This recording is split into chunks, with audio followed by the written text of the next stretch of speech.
Welcome to Radio Row here at Super Bowl 59 at the New Orleans Convention Center. This is day 2 of Saints Insider podcast coverage live on Radio Row. I'm Zach Ewing, and joined already this morning by a couple of guests. One, you know well, Saints Insider viewers know, Luke Johnson.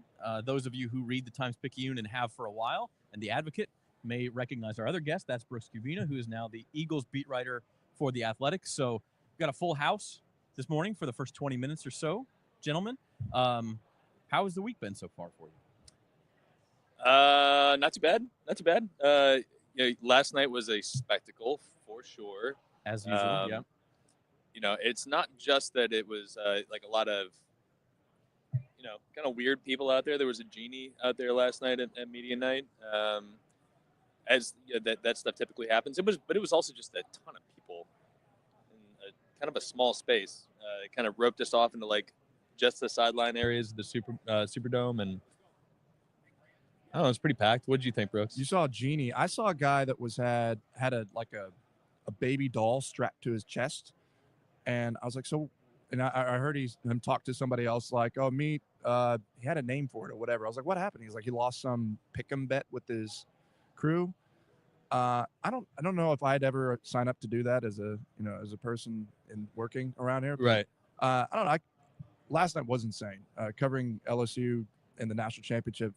Has it been 5 years ago? 5 years ago, before COVID. Yeah. I mean, that was all in Baton Rouge, so they never had anything like this that came in like the day before. So this is insane. So it's really interesting so far. There was also a guy dressed as Andy Reid interviewing Andy Reid. It's quite meta. I was talking to somebody who was kind of annoyed at the circus of it all, but the truth of the matter is the NFL wants that at its media night. I mean, they give out credentials for that. The credentials for the game are a different story. Those are hard to get. Yeah. Credentials for media night are very easy to get, and they want these don't let that secret out. Yeah, well, maybe they'll become harder if I say that. But I mean, they want people cutting up, and Jameis asking everybody their favorite color, and people asking boxers or briefs, and like all this kind of stuff. Zach Baum was asked 3 times last night about who won the Lakers and Mavericks trade. See, props to him for answering each one of those questions the exact same way. I will say, what was his answer each way? Lakers, and to the why, he said Luka is a dog, and that was it. Would it have been better if he had changed his answer each time? I mean, I would have found that fascinating. That it's just like a character study, but these guys are amazingly patient. They got to sit up there for an hour and just take question after question. We have some clips of that we're going to show you later this morning, but we only have a few minutes with these guys, so let's talk ball. Brooks, this Eagles season started in Brazil. The regular season did. 4 or 5 months ago now. What were your expectations coming into the season for this team? It's your first full year with the team. They obviously had a terrible finish to last year. What were your expectations? What were the expectations in the building? Going into this season, you knew it was a roster that could reach the Super Bowl. They had a killer offseason. They signed Saquon Barkley. They re-signed all their guys like A.J. Brown, Devontae Smith, their Pro Bowl-studded offensive line. And the question was really, how would it be managed? Because that's really what led to the downfall of last year. That was a team that had Super Bowl expectations, were really the number 1 seed 12 weeks into the season, and then, boom, 1-6 to end the year, and they're bounced in the wild card round. Philadelphia fans in the city were calling for Nick Sirianni's head as a head coach who let that happen. And he overhauled his staff, got a new offensive coordinator, Kellen Moore, who's now up for the Saints job.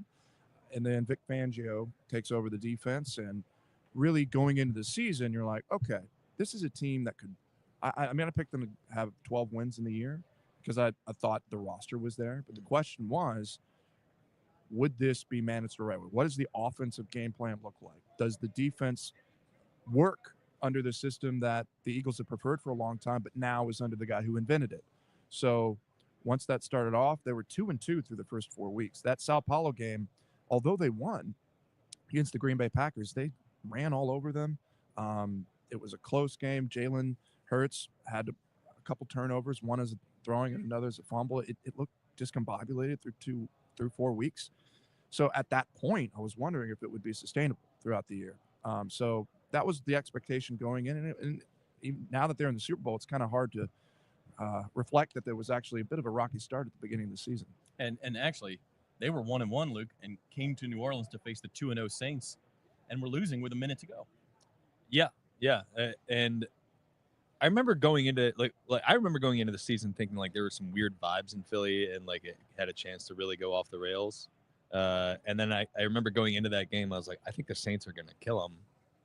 And Remember when the Saints at that time they were scoring about 40 points a game? Yeah, feels laughable now. And the first 2 weeks of the season, you got to like, I think the Eagles were giving up like 190 rushing yards a game, and I was like, oh, the Saints are running the ball great. And then they go into that. And Fangio's bear fronts just completely shut them down, and then you're like, oh, okay, maybe the Saints aren't that good. Maybe the Eagles are good. Saquon, that was the game he ripped off the 60-yard touchdown to put them ahead, and then Dallas Goedert did what tight ends kind of frequently do to the Saints, just catch a 5-yard crosser and run for 60 yards.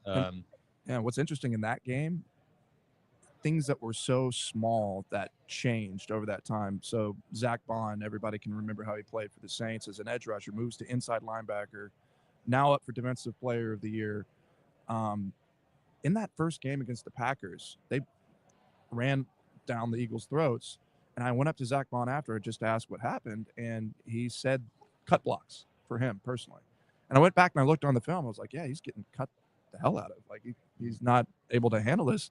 And I remember going into the game against the Saints because their run game was so good. And I asked him through that, I was like, have you never dealt with cut blocks? He's like, I've been cut before, but not like an inside linebacker.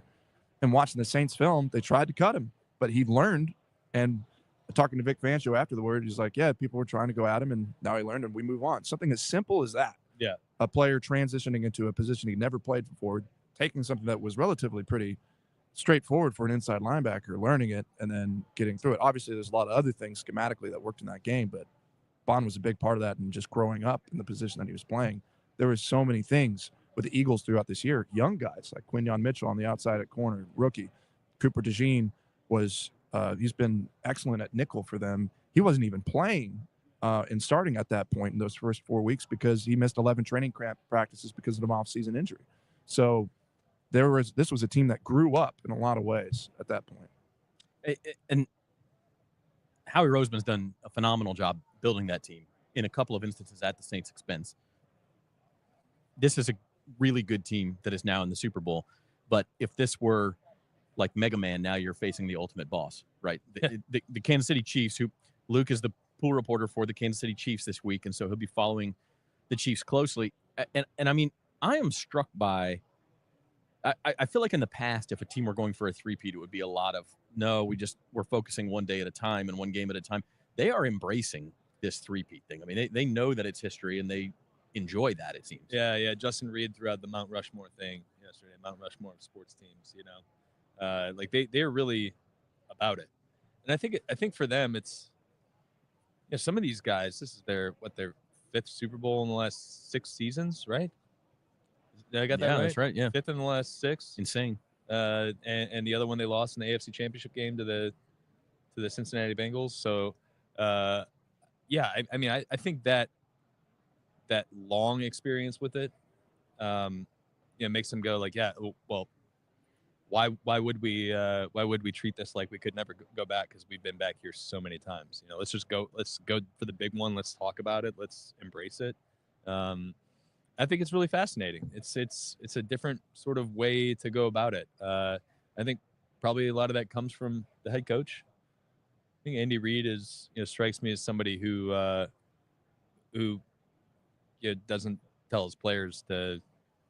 He doesn't do the Dennis Allen thing and just focus on the right now, right here and now. Right. He's okay. Let him think about the big picture. He wears Hawaiian shirts on national TV. He sure comfortable does. in his own skin. Yeah. He did answer a lot of questions about cheeseburgers last night. As he should. He should never have let that out of the bag that he loves cheeseburgers because that's all anybody. I wanted to ask him about cheeseburgers. It's made him a lot of money from Wendy's, I bet. On the Eagles side, obviously they were the first victim in this run of what could be 3 in a row for the Chiefs. They don't want to be the last one like that. That's an emphasis for them. I mean, they see this as a redemption. They don't say it that way, but I'm sure they think it that way.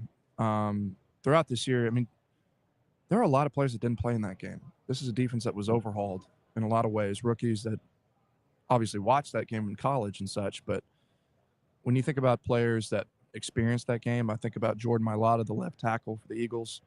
On a story I wrote from earlier, we were talking about not the Super Bowl directly, more about his relationship with some of his teammates. Lane Johnson, the right tackle, they were together in the locker room after losing in that game in the final minutes. And he told me that Lane Johnson was helping him experience the grief of losing that. There was a fridge in that locker room that Mailata was just punching the hell out of. And I'm sure it doesn't work anymore. But that grief that they experienced after that, Nick Sirianni talked about looking down on his shirt, coming out and seeing flecks of red and yellow confetti, and how that realization that you lost and how it's sticking to you, like, couldn't be any more of a metaphor. And Jalen Hurts remembers standing in all of that. I think the pain of that is still there, but it's not something they think about. You don't need to call to mind any of that to go through that. And it's a team that last year experienced the downfall of the end of the year. So there's been the guys that have been through the last 3 years have dealt with a lot of ways to try and get back to this game. So they know what it takes to win, because they experienced being so close. But beyond that, I think it's what's interesting about this team is that they've really spoken up as a team, as players, to understand who they are as an offense. They're whenever Saquon Barkley comes into the building, and I asked Howie Roseman on Saturday whether that was the single most influential acquisition of his career, and I don't think he wanted to hurt anybody's feelings, but I think it's true. A guy that was not a part of the game 2 years ago walks in immediately, and Lane Johnson said it usually takes time for guys to actually not only have a voice but be heard. He did that right away, and they've leaned into him so heavily. They're running the ball more times per game than any Eagles team since 1978, and it would be 1951 were it not for Week 18 when their third stringer started chucking the ball in a meaningless game. And Saquon Barkley, I've written several times that he's history incarnate, understands his place in history and what he's doing in real time. And he wasn't a part of that. He understands that the Super Bowl is his expectation. Jalen Hurts has that same expectation. All their bars are extremely high. So it's not losing the Super Bowl and wanting vengeance. That's what they've wanted all their lives. Right. And they have another moment to do that. And Saquon Barkley, like, whatever you expected, the Eagles got Saquon Barkley, it's going to be good. This has been exceeded whatever we thought the ceiling was. I mean, he's been incredible. It's another instance where you knew it was going to be great, but you couldn't have pegged record-setting run for 2 60-plus yard touchdowns against the Rams in the snow. Like, you couldn't – watching the guy spin out of a tackle and leapfrog a guy backwards against the Jaguars, all these things, you're like, okay, this is going to work out. But to see it in front of you, it's insane. It makes writing very easy. I'm like, I guess I'll write about Saquon Barkley today. So, some family come in from London, and they have an 11-year-old son who was here for 2 weeks, had never seen an NFL game in his life, and now loves Saquon Barkley. So that's the impact he's had. It's incredible. One of the things going into you can't tell the story of this season without pointing to Week 5. They had a bye week, and they were turning the ball over a lot.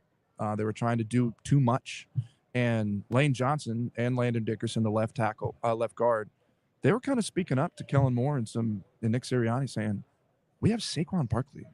We need to run the ball more. We need to do more. Give this guy the ball." And they ran off and only lost one more time the rest of the season. And I think it's interesting with Saquon because after he jumped over that guy backwards against the Jaguars, I went to his locker and I'm like, all right, man. So that took a split second, which meant in the synapses of your brain, jump was an option, to do. Why and how is that possible? And the funny thing is that he actually, in training camp, had a conversation with Keely Ringo, a backup corner, saying, I think I can do that. And they're like, you can't do that.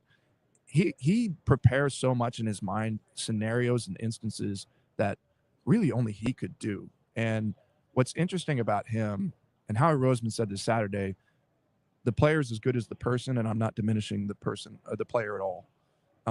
Because, his gratitude for his body and his ability and the respect he has to do the most out of that, enters every level of his preparation thinking, okay, I think there's an instance that I can spin out of a guy and jump over him, and I'm going to try that.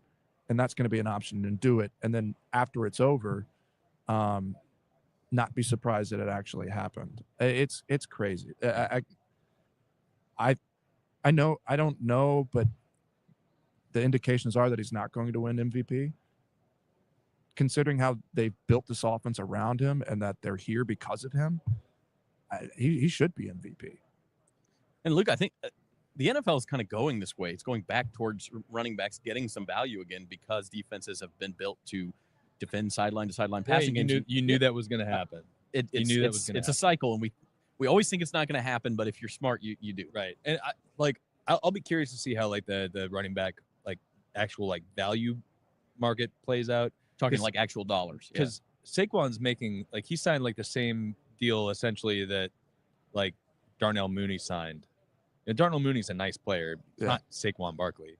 So I'm curious to see if more teams are like, okay, well, Saquon's going to be good into like his early 30s. Mm-hmm. But at the same time, Saquon plays behind a ridiculous offensive line. Yeah. And they've got 2 elite receivers on the outside and a very good tight end.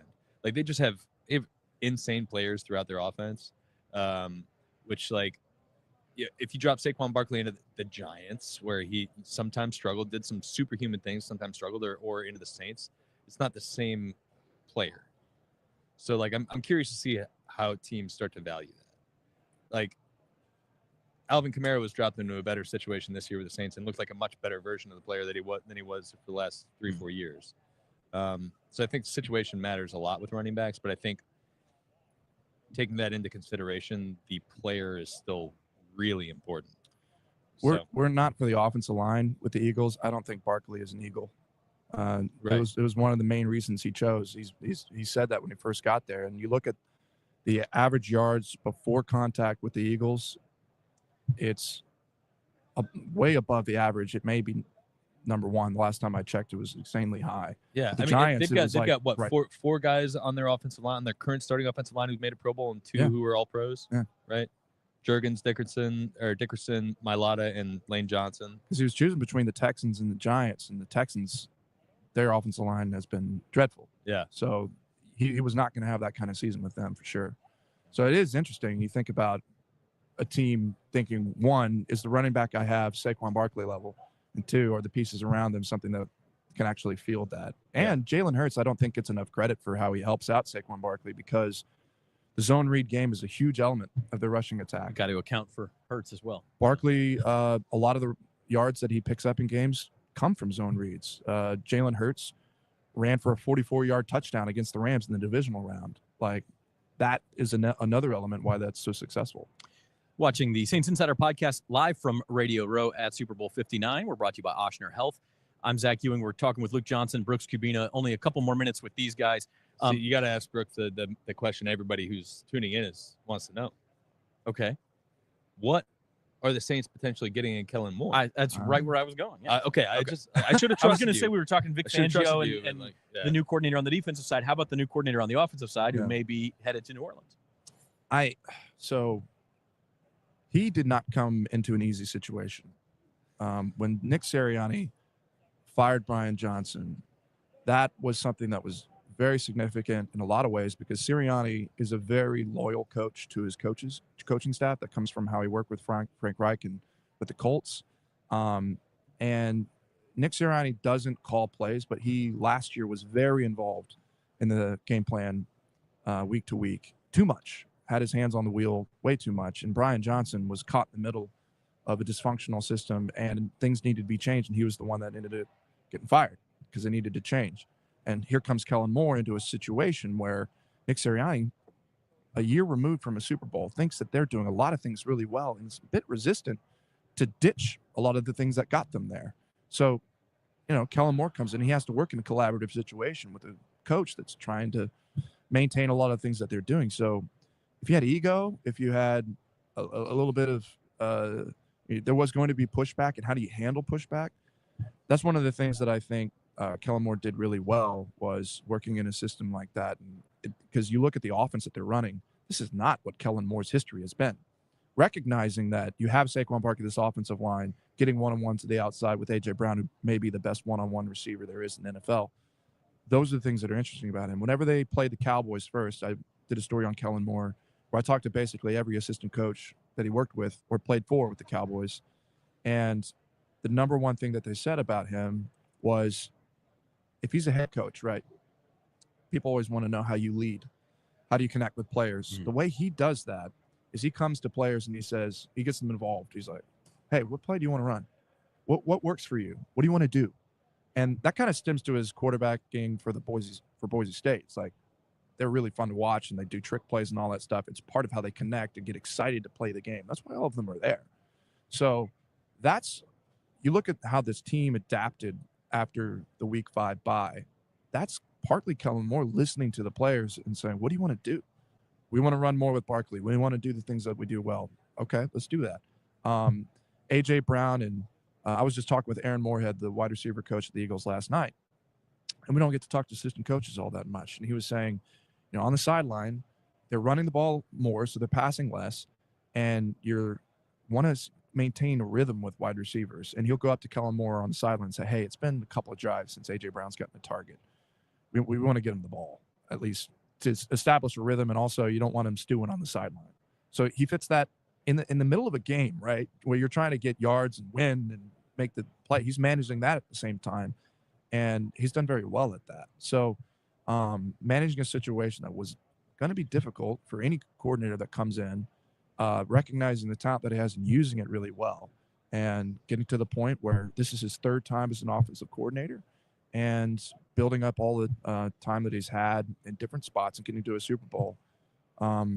It's interesting because whatever team that he goes to, whether, Saints are likely at this point, the team's fired their coach for a reason. It's not going to be coming in and you don't have Saquon Barkley anymore. You don't have A.J. Brown. You don't have that situation. It's going to be a situation where he has to work with, if it's Mickey Loomis, what do I have and what are we working for? What's the expectation?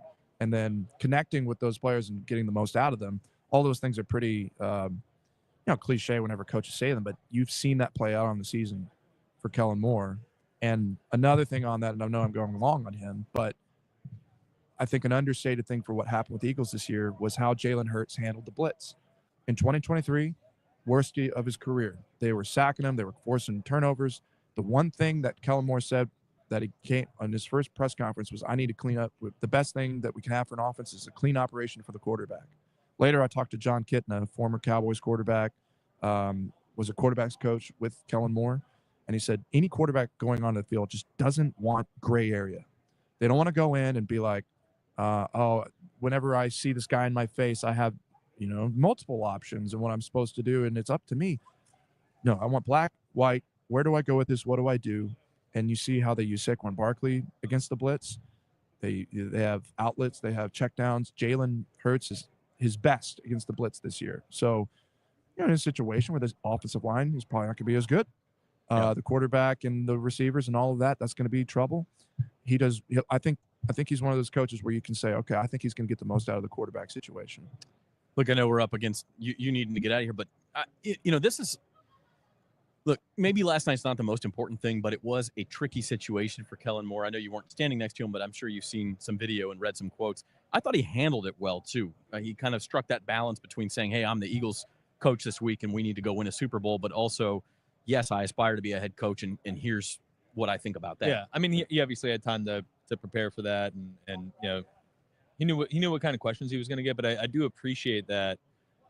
He didn't just go in there and just shut all of it down and be like, I'm here to focus on a Super Bowl, which would have been understandable but boring. Acknowledge what's going on. Everybody sees what's happening. Everybody sees the Saints are holding this job open, and everybody knows the reason they're holding it open is because they can't hire you until after the Super Bowl. So he didn't say he was taking the job, but I do think that handled nicely. I'll just put it that way. He passed his first test, even if it was a smaller test. Now, next test is feed me all the good scoops and and also some really interesting anecdotes for stories. Am I going to get that? You might get one of those. Kellen, if you're listening, it's a simple request, all right? Just feed me, only me, all the scoops. Not even Matthew Paris or Jeff Duncan or Rod Walker. Just Luke Johnson. Please make my career. All right. You are watching Saints Insider live at Radio Row at Super Bowl 59. Luke's got to go. I think Brooks has to go too. So we're going to take a quick break, and we'll be back with more right after this. Hey y'all, I'm Robin Barnes, the New Orleans Songbird, and we are here for the making of Super Bowl 59 at the beautiful Superdome. This will be the 11th Super Bowl in New Orleans. New Orleans is known for its vibrant culture, rich history, and amazing music, if I do say so myself. In this series, we're going to show you how the Super Bowl comes to life. This time, we're talking about NFL Source, a program that gives local underrepresented businesses the opportunity to gain exposure to event-based procurement knowledge, network with potential clientele, and compete for contracts related to Super Bowl 59. First, we'll talk to Maisha Boyce, lead for NFL Source, about the local economic impact of the program. Next, we'll talk to Chinsi Mouton, Director of Community Engagement at the Greater New Orleans Sports Foundation and the Super Bowl 59 Host Committee, of how they work to form and foster these partnerships. Finally, we'll talk to Nicole Hutchison, owner of Mosswood Events, about her experience being a part of NFL Source. Let's get started. All right, welcome back to Radio Row at Super Bowl 59, Saints Insider Live. I'm Zach Ewing, now sitting all by my lonesome, thanks to Brooks Kubina, the Eagles beat writer for The Athletic. You can check his work out at theathletic.com. Check out a subscription. They got some specials running all the time. Brooks does great work. And obviously, he's just one of many there. And obviously, our own Luke Johnson, thanks to him as well. He is the pool reporter for the AFC this week. And so he had to run off, I think, Andy Reid's press conference is at 11 or 11:15 this morning, and it's at the team hotel. So he's got to catch the bus over there and deal with that. So exciting stuff. I think I'm kind of like a lot of you in that during divisional round weekend and conference championship weekend, you're kind of looking at potential matchups and saying, okay, we could get Bills and Lions. We could get Commanders and Jaden Daniels coming into town, like all of these cool possible matchups. And then we ended up with a rematch of just 2 years ago, Chiefs-Eagles, and it felt like a little bit of a letdown. But I got to say, I'm coming around on it a little bit. We talked about it with Brooks, but I think, the three-peat angle, obviously that one was always front of mind. Like if you could get Chiefs against anybody, it was going to be interesting from a historical angle. But the fact that they have to kind of sandwich this three-peat against the same team that very nearly beat them a couple years ago out in the desert, I think is super intriguing. And from the other side, you have Philadelphia saying, well, we do not want to, be another team to get swept by the same team in a Super Bowl. Because if you look at Super Bowl history, this, I believe, is the 6th time that we've had a rematch within 5 years of the first one. We're not talking like Cowboys-Steelers played in the 70s and then they played again in the 90s. Not talking about that. But the two teams played against each other in a Super Bowl and then did it again within 5 years. So you're talking about the same core players, a lot of times the same quarterbacks or the same coaches. All 5 previous times, the team that won the first game ended up also winning the second game.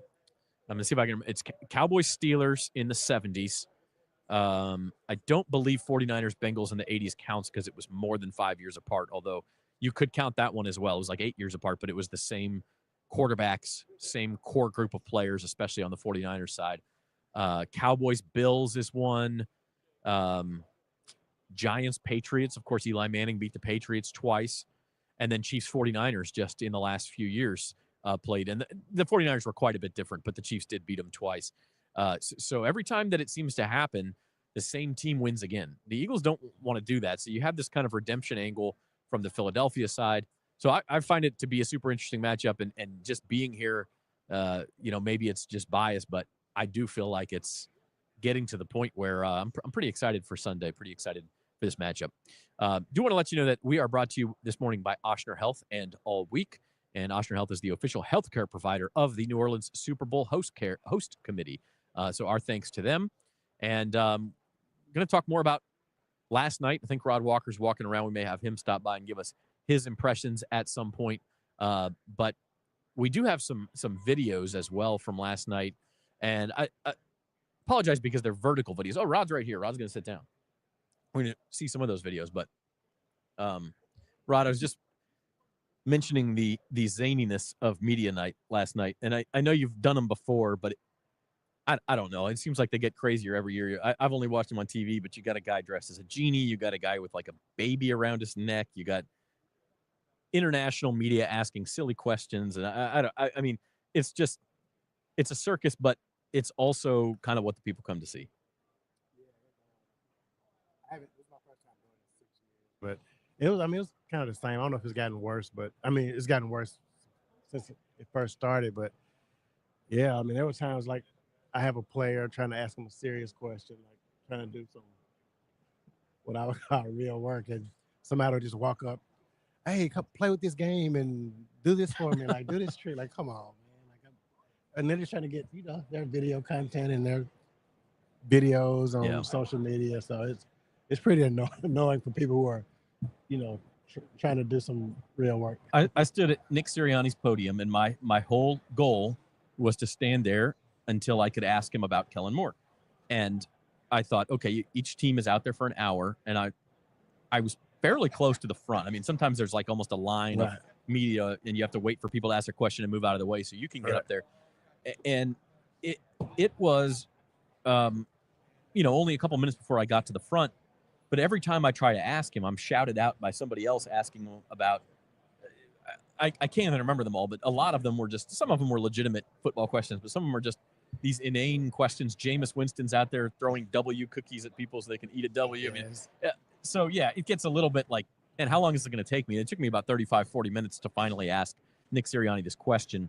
And he gave a good answer. We'll show the video here in a minute, but I was struck, and we was just talking to Luke about this a minute ago. I thought Kellen Moore kind of struck that balance between knowing he can't officially say anything about the Saints' job, and that obviously this is Super Bowl week and the Eagles are trying to win a championship, and also not just shutting it down and being uptight about the whole thing. Yeah, I didn't actually stand over there, but I walked over there for a minute, and I saw we had Matt over there, so I said, okay, we're good. But yeah, I mean, I'm watching some of the stuff and reading some of the stuff. You could tell that he did kind of he probably talked a little bit more than you would have thought, but I mean, I thought he did a really good job of just saying what he talked about, like some of the things that he's good at, and also fixing Rod's mic here. Yep.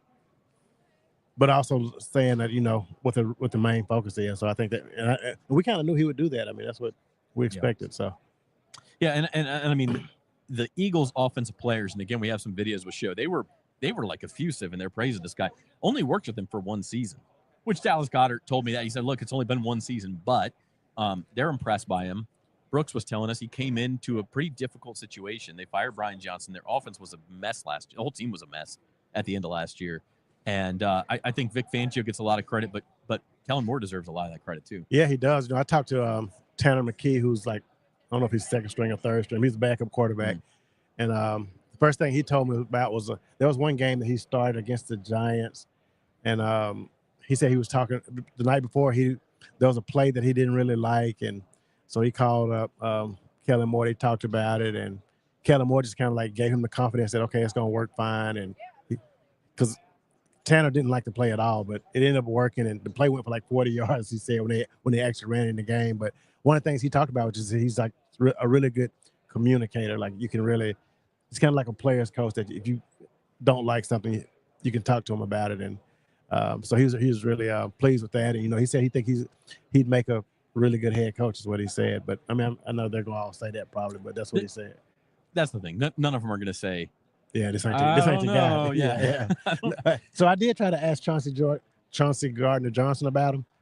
I was like, what's it like kind of going against him in practice every day? And Chauncey, he was like, no comment. Like, and it wasn't like a no comment. Like, no, he said, I don't know. That's what he said. Like, and he just kind of walked. He was like, and I think he probably just knew what I was going after. Like, just, and I guess he didn't want to like say, hey, I said the coach is leaving. I don't know. It was just one of those weird Chauncey Gardner-Johnson moments. Yeah, it's Chauncey Gardner-Johnson, and Saints fans remember this. Like, the guy's got the biggest mouth in the league, but he's not one of those guys who's going to go out of his way to praise other people, maybe even on his own team.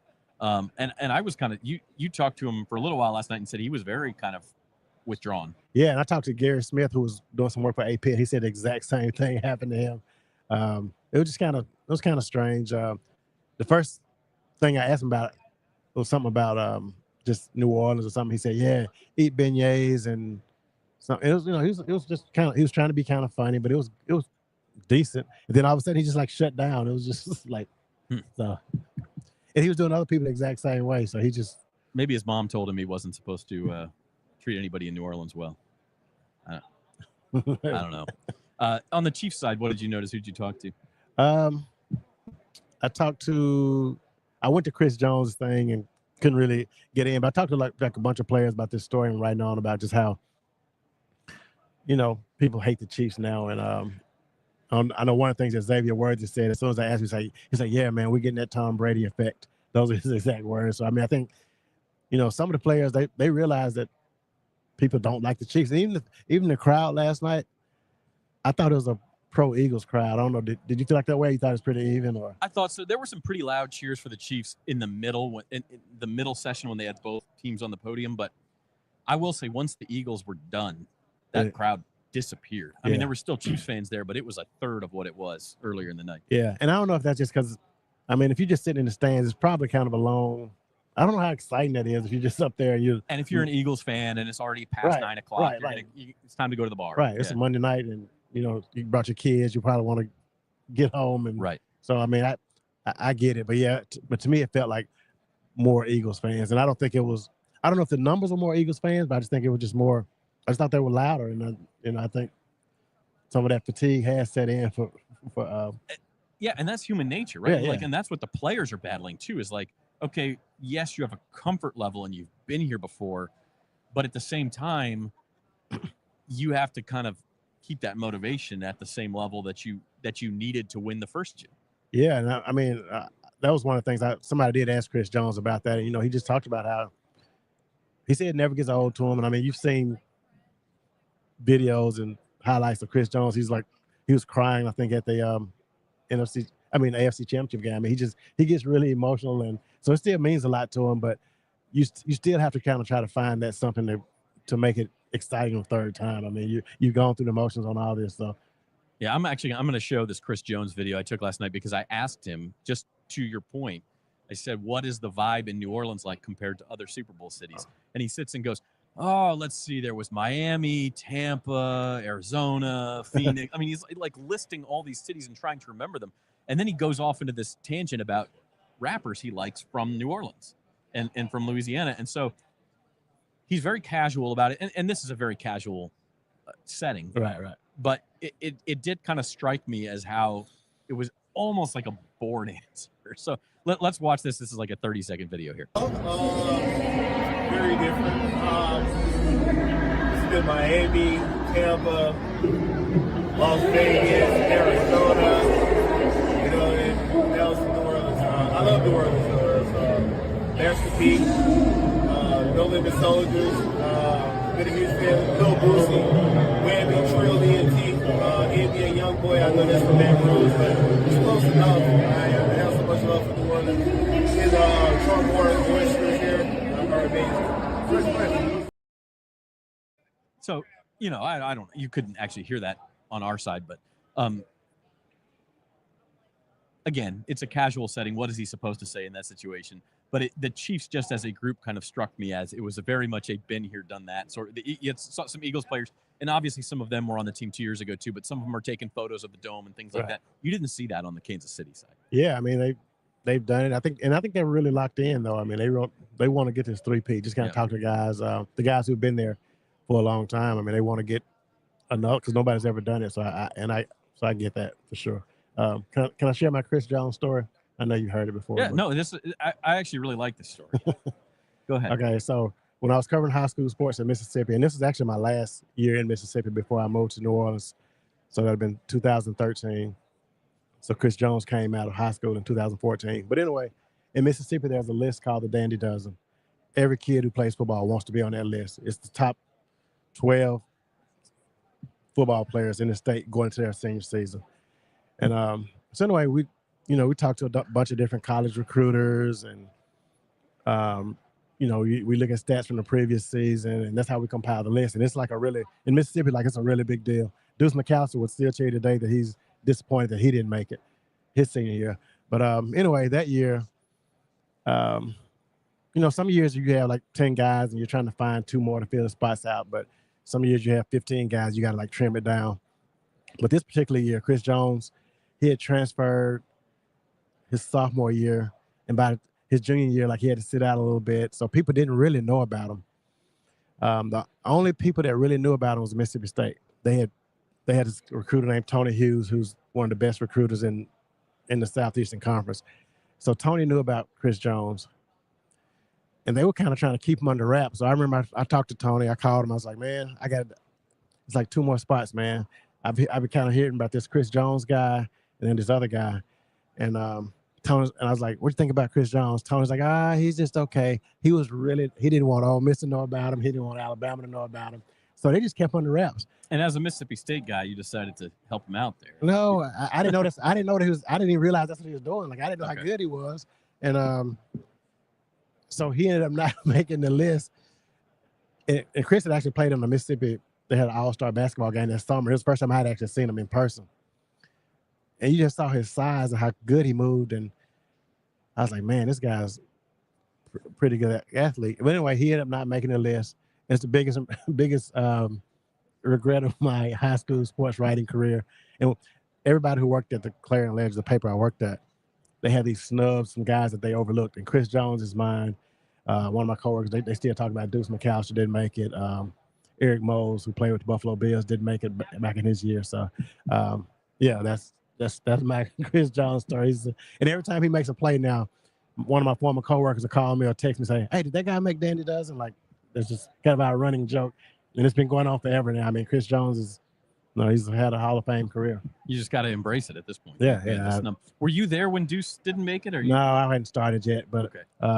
That was 96, so I came a few years after that. But so Deuce had some injuries his junior year, which kind of messed his chances up. But Deuce was always considered the biggest snub. Well, probably the guys I said, Deuce, Eric Mose, but Chris Jones is probably surpassed. He's all rising now. up the list. Yeah. By the way, Deuce McAllister will be here Thursday with us at Radio Row for a few minutes. So looking forward to that. Drew Brees is going to be here Thursday as well. Big day for us. As people start to pour into Radio Row more and more. Speaking of Deuce, there's a Kansas City Chiefs running backs coach Todd Pinkston, who I did talk to last night. Him and Deuce played at rival high schools in Mississippi, Morton and Forest. And I got a chance to talk to Todd. Todd played at Southern Miss, played with the Eagles, played for Andy Reid. And Andy Reid just really liked him, so he's kind of just let him hang around. Todd played receiver, but now he's a running backs coach. And this is his 3rd year there, maybe 2nd year. I can't remember if 2nd or 3rd year, but got a chance to talk to him as well. Did he have any good Deuce stories? I mean, no, not really, because he was 2 years older than Deuce, and Todd didn't make Dandy Dozen either. They ended up making it to the NFL, but they're like really good friends. Yeah. Mississippi, two small towns right next door to each other, so everybody knows everybody, and so. Speaking of 2 years older, and this struck me when we were talking about Kellen Moore too. Kellen Moore played against Derek Carr in college. Kellen Moore is at Boise State. He was a senior. Carr was a sophomore. Boise State was a lot better than Fresno State, but it was 57-7. The Broncos won that game in Fresno. So that'll become a talking point, I think. Yeah, I've been seeing it on Twitter a lot, and I didn't even look at the actual stats of the game. I saw the score, but did you look at the box score? Yeah, it wasn't crazy, but obviously Kellen had a much better game. I'm gonna see if I can look it up while we're live on the air here. I think that was 2011. There's actually the full game's up on YouTube. Let's see if I can find it. Okay. Kellen Moore, 23 of 31, 254 yards, 3 touchdowns. Carr was 17 of 30, 126 yards and an interception. So honestly, not quite as bad as you might expect from 57-7, but obviously he outplayed Derek. And again, he was a senior, Carr was a sophomore, so had a much better team around him. Carr has gone on to have the much better quarterbacking career as a player. But it's just interesting, and I do think that's one thing Kellen Moore is going to have to figure out is what do you want to do with Derek Carr in conjunction with the front office? Are we keeping him around for another year? Do I like him as a a solution beyond that, or are we going to try to cut bait and start to reset the salary cap? Yeah, that's going to be the probably. I mean, we think he has his coaching staff probably intact, but this is probably like the biggest decision he's going to make in this year one. And I think everybody's going to be paying attention to it. Obviously, people in New Orleans are down on Carr and kind of want to see the team move on, but we don't know what direction Kellen Moore's thinking. And I don't know if he was even asked that last night. Do you know? I think he was asked generally, what do you look for in quarterback play? I think which is probably all some of the reporters were trying to be coy with their questions too. Right. I'm sure he was able to. He knew that, so he wasn't going to say it. So I don't know what his response. I didn't see his actual responses on what he's looking for in the quarterback, but I'm sure he probably kept it. Good leader, I mean, things like that. Yeah. So. All right, you are watching Radio Row live here from Super Bowl 59. This is the Saints Insider. We're brought to you by Ochsner Health. Going to take a quick break. Matthew Paris is here. Might chat to him for a few minutes. We've also got some videos from Media Night that will play some of the Eagles players and coaches talking about Kellen Moore. But we'll be back right after this. At Ochsner, we know healing is a team sport. That's why we've partnered with world-renowned orthopedic surgeon Dr. James Andrews to create the Ochsner Andrews Orthopedics and Sports Medicine Institute. Whether you're a professional athlete or a weekend warrior, our team of specialists are dedicated to getting you back in the game. So whatever your reasons are for reaching your personal best, we've only got one. You. Ochsner Andrews Institute. Long live you. In this series, we're going to show you how the Super Bowl comes to life. First, we're going to talk to Seth Jadowski. He is the head of music for the NFL. As a singer and someone who has had the honor of singing the national anthem in the Superdome, I was so excited to hear how Seth and his team put on the iconic Super Bowl halftime show. What goes into it? How do they produce it in such a unique place of the Superdome? So here you're going to find out.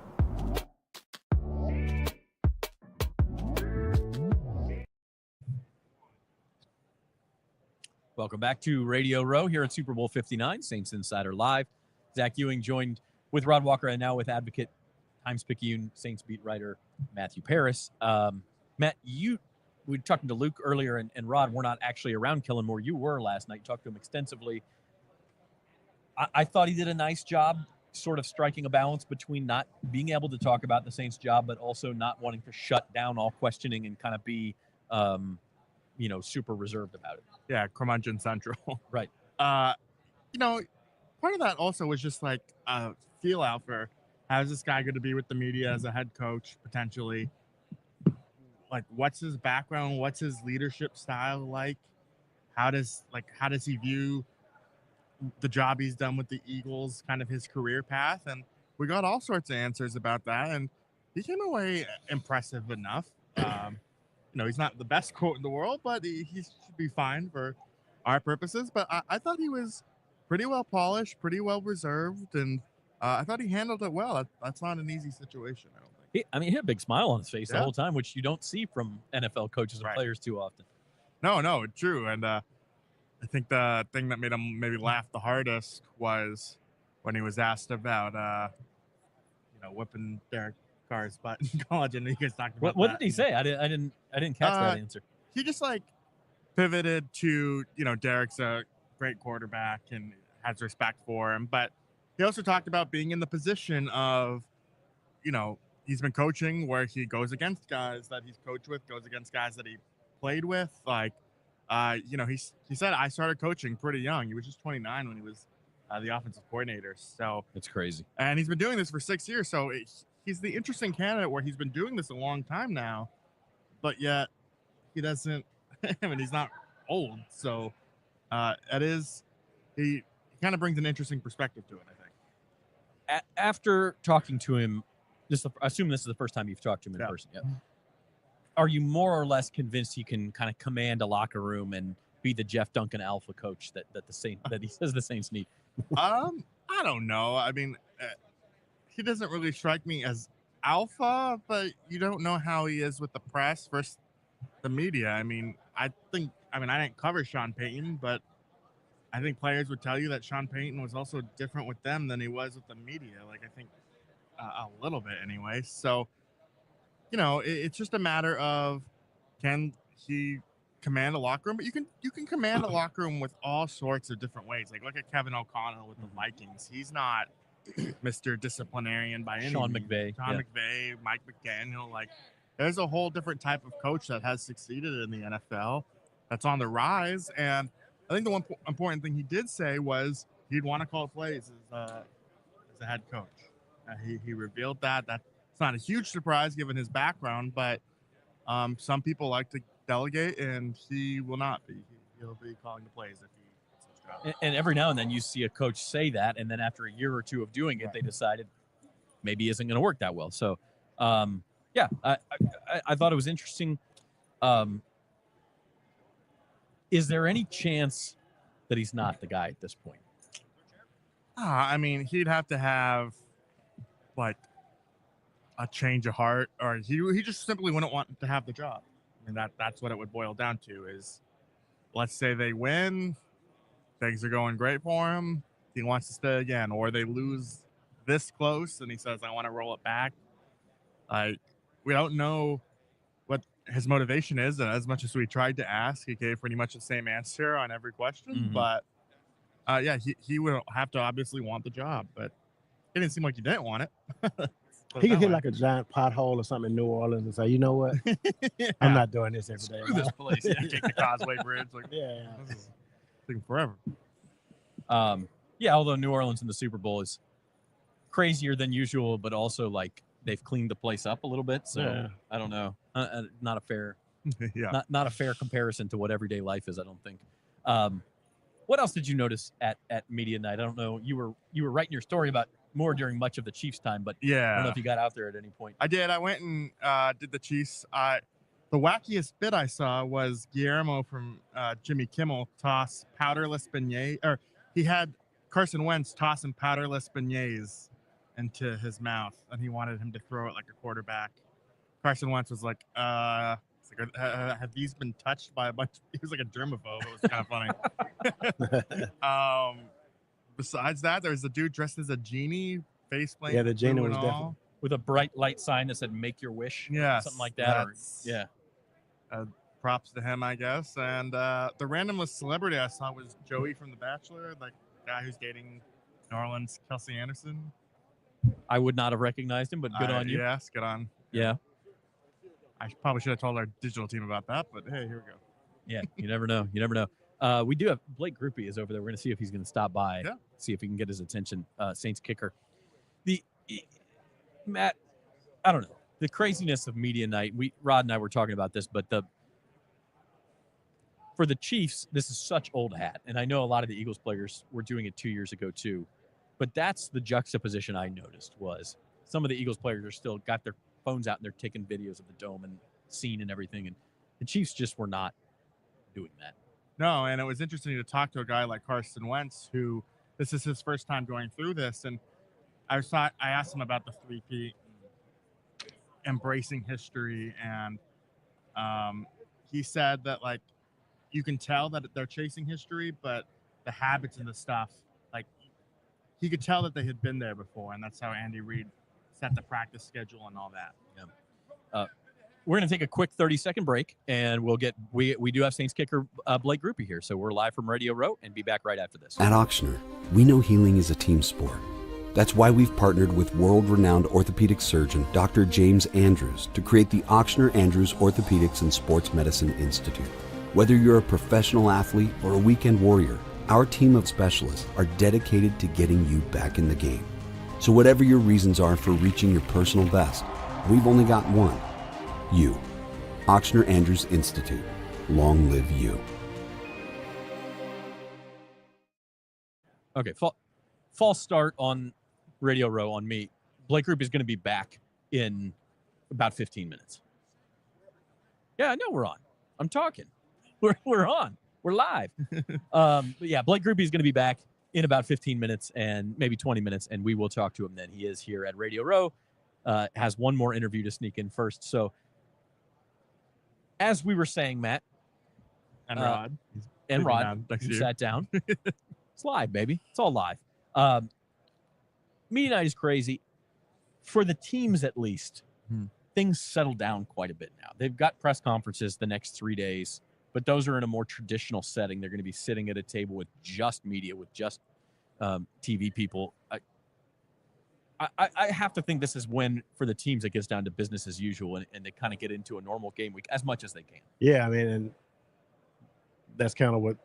Yeah, Monday night's fun, but you want to kind of get that out of the way, and now you can really lock in onto the game. And for people like us, if we're really trying to do some interviews, these are the times we go talk to players, and not what we had to deal with last night. Right.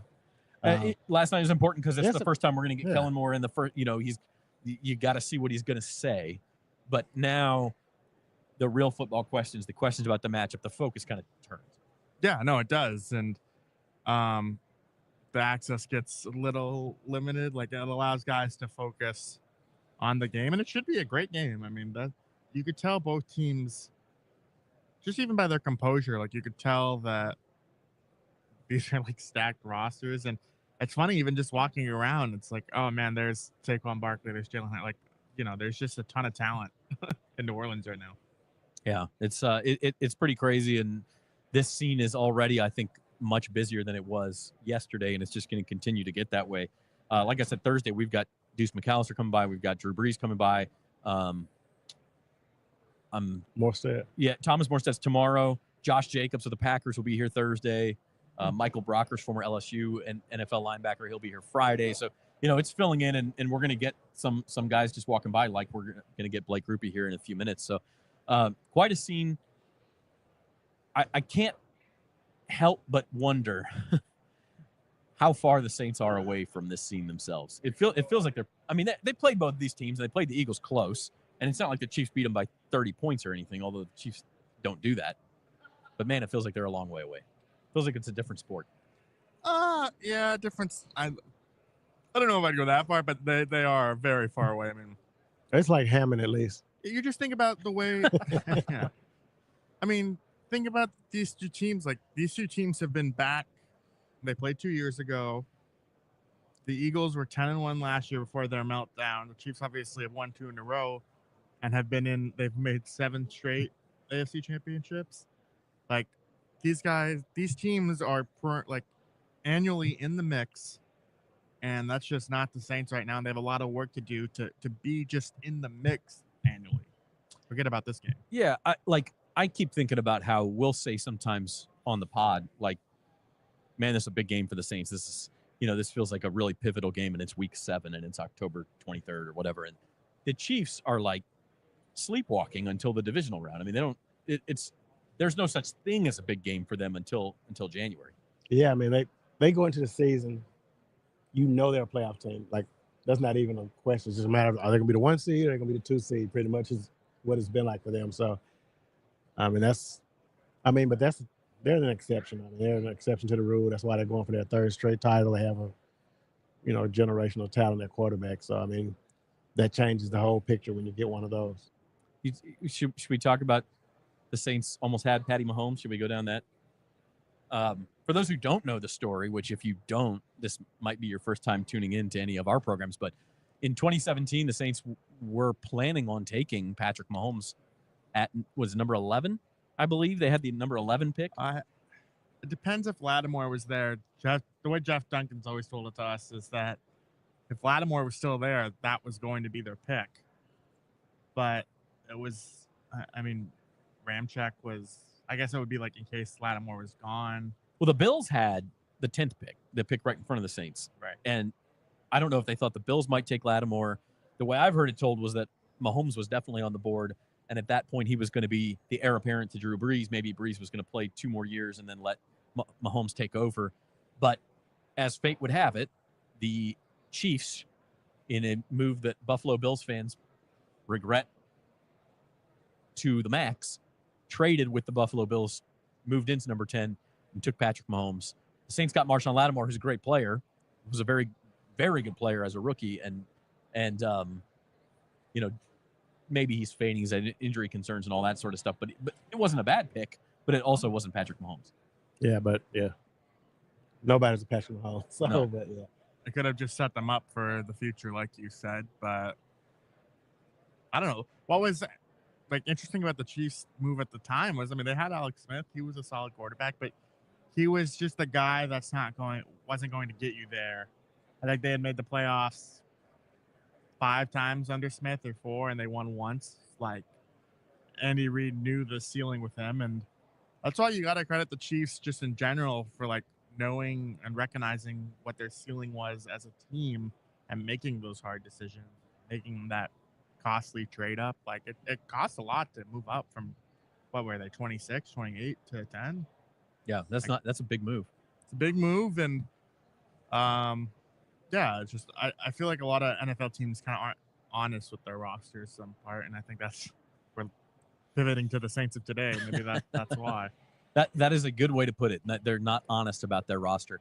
And I also think, like, we see teams plan for the future at quarterback, and it's always like, this feels a year too early, but it's not usually. You know, we've seen the Packers do it twice with drafting Aaron Rodgers, maybe a year or two before you thought they needed a quarterback, then drafting Jordan Love a couple of years before you thought they would need a quarterback, and that's worked out for them. We see it with Mahomes.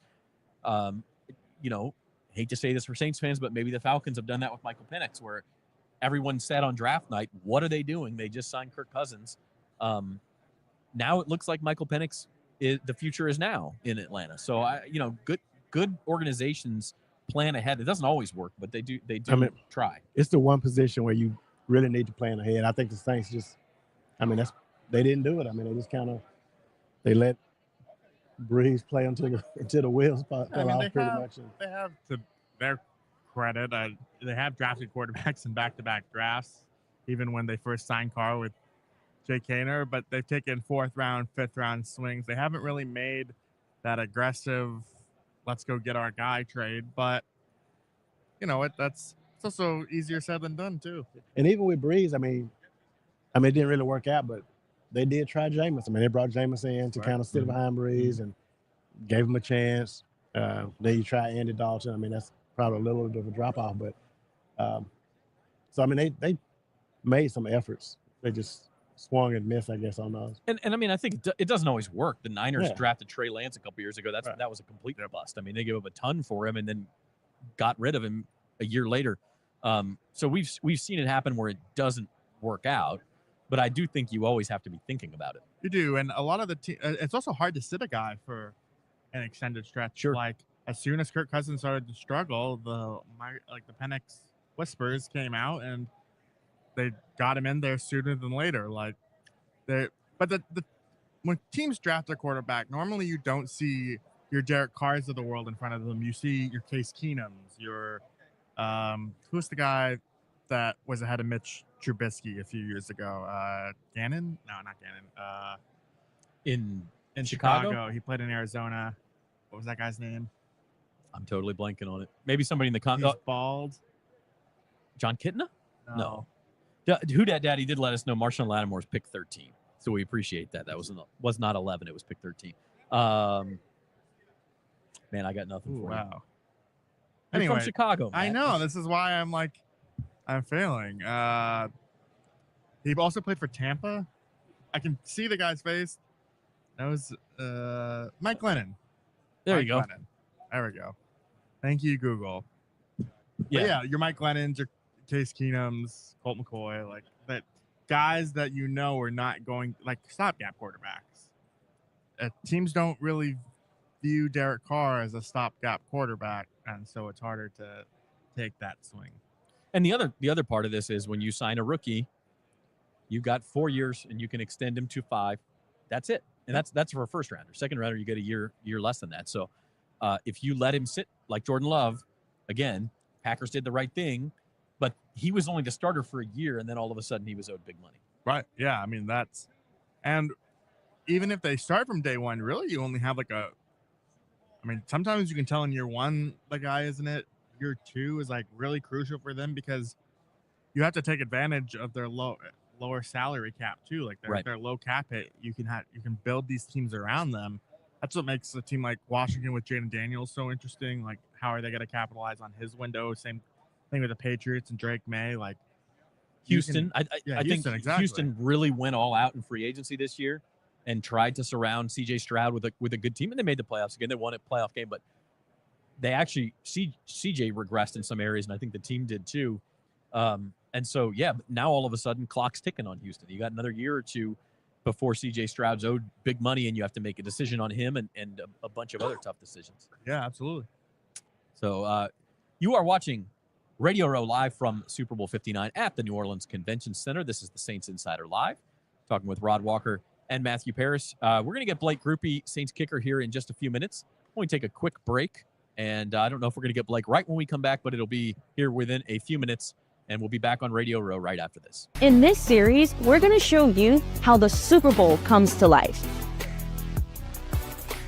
This time we're talking Super Bowl week events with Nikki Yule, Director of Events for the NFL. There are a lot of opportunities to join in on the festivities for locals and visitors alike.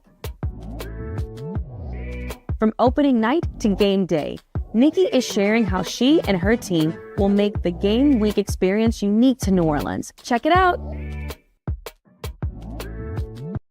At Ochsner Health, we believe in community, serving our neighborhood with more than just exceptional care. With educational programs that train the next generation and open new doors and possibilities for the future. More programs that teach about the benefits of healthy food and nutrition. We believe in innovation with compassion to give more hope and create more smiles. Because at the core of every community is you. Ochsner Health. Long live our community. Long live you. Welcome back to Radio Row here at Super Bowl 59. Zach Ewing joined by Matthew Paris and Rod Walker. We're going to have Saints kicker Blake Grupe on the show here in a few minutes. He's finishing up another interview. Going to be interesting, guys. I'll ask Blake what he thinks, and obviously he's not out there for every play or anything, but the Saints did play both teams. He got an up close and personal look at both Philadelphia and Kansas City. Obviously, the Saints were much more in the game against Philadelphia. Coulda, woulda, shoulda won the game, although I think I did find this funny. This is a total aside, but Nick Sirianni was talking last night about the guys kind of become famous for some off-the-wall decisions in game. I mean, sometimes he'll decide to kick a field goal when you think he should go for it, and other times he'll go for a fourth and long when you're going, why didn't you just take the points? And he was doing that day. Like the Eagles could have been winning that game long before they ultimately did, because it seemed like every time he pushed a button, it was the wrong one that day until the end. Yeah, I mean, they rely on the push-tush 99.9% of the time, and the 0.1 they didn't. They tried to sneak it outside to Saquon Barkley to fool everyone, and the Saints completely shut it down, and you just overthink it sometimes. But that was not a Kellen Moore decision. That was a Nick Sirianni one that he said after the game. So that was such a weird game. That was the one that you look back at the Saints season. I don't know if it was the turning point game, but obviously it was the first one of a 7-game losing streak. It was right there for them. That's the game, Eric yeah, the Falcons won. But that's the game that next week. That was even worse. But that's the game Eric McCoy gets hurt on the first drive. Yeah. But I mean, I thought they played much better in Atlanta the next week. They should have won that game. Rashid Shaheed makes a super uncharacteristic mistake, muffs the punt into the end zone, gives the Falcons a touchdown. Derek Carr had a pick six that was a ball just tipped straight up in the air, and I'm blanking on the name. The Falcons linebacker who had like 15 tackles that day intercepts it and takes it back for a touchdown. He got player of the week wherever he was. And, he got player of the week, and then he was hurt late in that game and he missed like 6 weeks for the Falcons. So in a way, it was a microcosm of the Saints season where nothing went right. They outplayed the Falcons. And still, despite all of that, took the lead with a minute to go, and then Younghoe Koo hit a 57-58-yard field goal to win it. To me, that was the real turning point, because then it was the next week they had to go to Kansas City, and Derek Carr throws an interception on the first drive. He gets hurt on the last drive, and like all of a sudden a really promising start was in a tailspin, and it was these two teams, the Eagles and Chiefs, that were kind of bookended those games. Yeah, and but that Chiefs game was the final score is much closer than that game actually was. Like Bink Saunders tried to save that game. That was a classic Dennis Allen game. The blown out against a good team, make just enough of a comeback to like say, "Oh, we're close," and buddy, they were not close. He made a career out of those kind of games, man. Yeah. We're right there. Right there. I would actually say maybe the Eagles game and the Falcons game were Dennis Allen games too, where you're just, the team plays well and they seem like they play well enough to win, and just find a way at the end to screw it up. Yep. That's That's what those were, and they Jordan started Howden they running piled into up. Marshawn Lattimore and Will Harris on the Oh, Dallas and- Goddard. I Yeah, asked Goddard. Dallas Goddard about that play as well, and he was giving credit to his teammates for forcing 3 safeties to run into each other on the play. I think that might be a little green-colored glasses view, but Andy Reid's giving his press conference over there. Luke was here. He made it over there, I hope. Yeah, he did. He ditched the Hawaiian shirt for a Chiefs pullover, but he's given his press conference. And like I said, I mean, I think we're down to business now for these teams, counting down 5 days until Sunday. I said yesterday, guys, to me, whoever takes the lead in this game is in really good shape. Not to say there couldn't be a comeback, and we see the Chiefs come back all the time, but the Eagles specifically are a very good front-running team and not a great comeback team. Yeah, I mean the Eagles were they up 7 in the first meeting in the fourth quarter? They were up in the fourth quarter for sure. They were 10? up. So no, they were up at No, that was the halftime. Niners game. I believe the Eagles were up 10 at halftime of that game. And then the Chiefs actually came back and led by 8. And it was the Eagles who had to come back in the fourth quarter, tied the game up, but then Harrison Butker hit the game-winning field goal with like 9 seconds. Yeah, no, I mean you gotta you need a special performance from Saquon. Like, out of curiosity, I looked up what the most rushing yards were in a Super Bowl. It was 204. Wait. 204. John Riggins? Right team, wrong player. So it was a Washington player. Ernest Ernest Biner? It's somebody that's kind of very random. obscure. He's Yeah, like yeah. I remember this. this. Was that the Doug Williams Super Bowl? Oh, Yeah. no. No, was that one? Which Doug Williams was the MVP of, incidentally. Yeah. It wasn't the guy who ran for 200 yards. Timmy Smith. Okay, yeah. I remember that. Yeah. Riggins had If it some was big multiple games. choice, I would have got it. Timmy Smith. What is the first Super Bowl you guys remember watching? Rod, you grew up a Steelers fan. It's probably a Steelers Super Bowl. No, actually, my first one was the one. Not yeah, I guess the Steelers Cowboys the second time. 79, 70, Yeah, that one. 80, whatever. Yeah. I vaguely remember the one when the Raiders and the Vikings played, just because Willie Brown had the interception. It's kind of one of the most iconic plays, and they always showed on like NFL films. You see Willie Brown for the Raiders. He's from my hometown, so it's like, I don't know if I remember the actual play or just kind of remember just seeing highlights of it, because that play was just so, just so iconic. So it's a play he's running, and they always show it in slow motion. He's just running, and you got the Raiders. They're wearing the white uniforms, I think. And anyway, but yeah, the Cowboys, Steelers, those are the ones. Super Bowl 13, I think that was 13. Yeah. What about you, Matt? I think it was the Broncos Packers game in '97, or it might have been the Falcons Broncos in '98, because I was 4 or 5. We went to. That is young to be remembering a Super Bowl, man. Yeah, well, that's pretty good.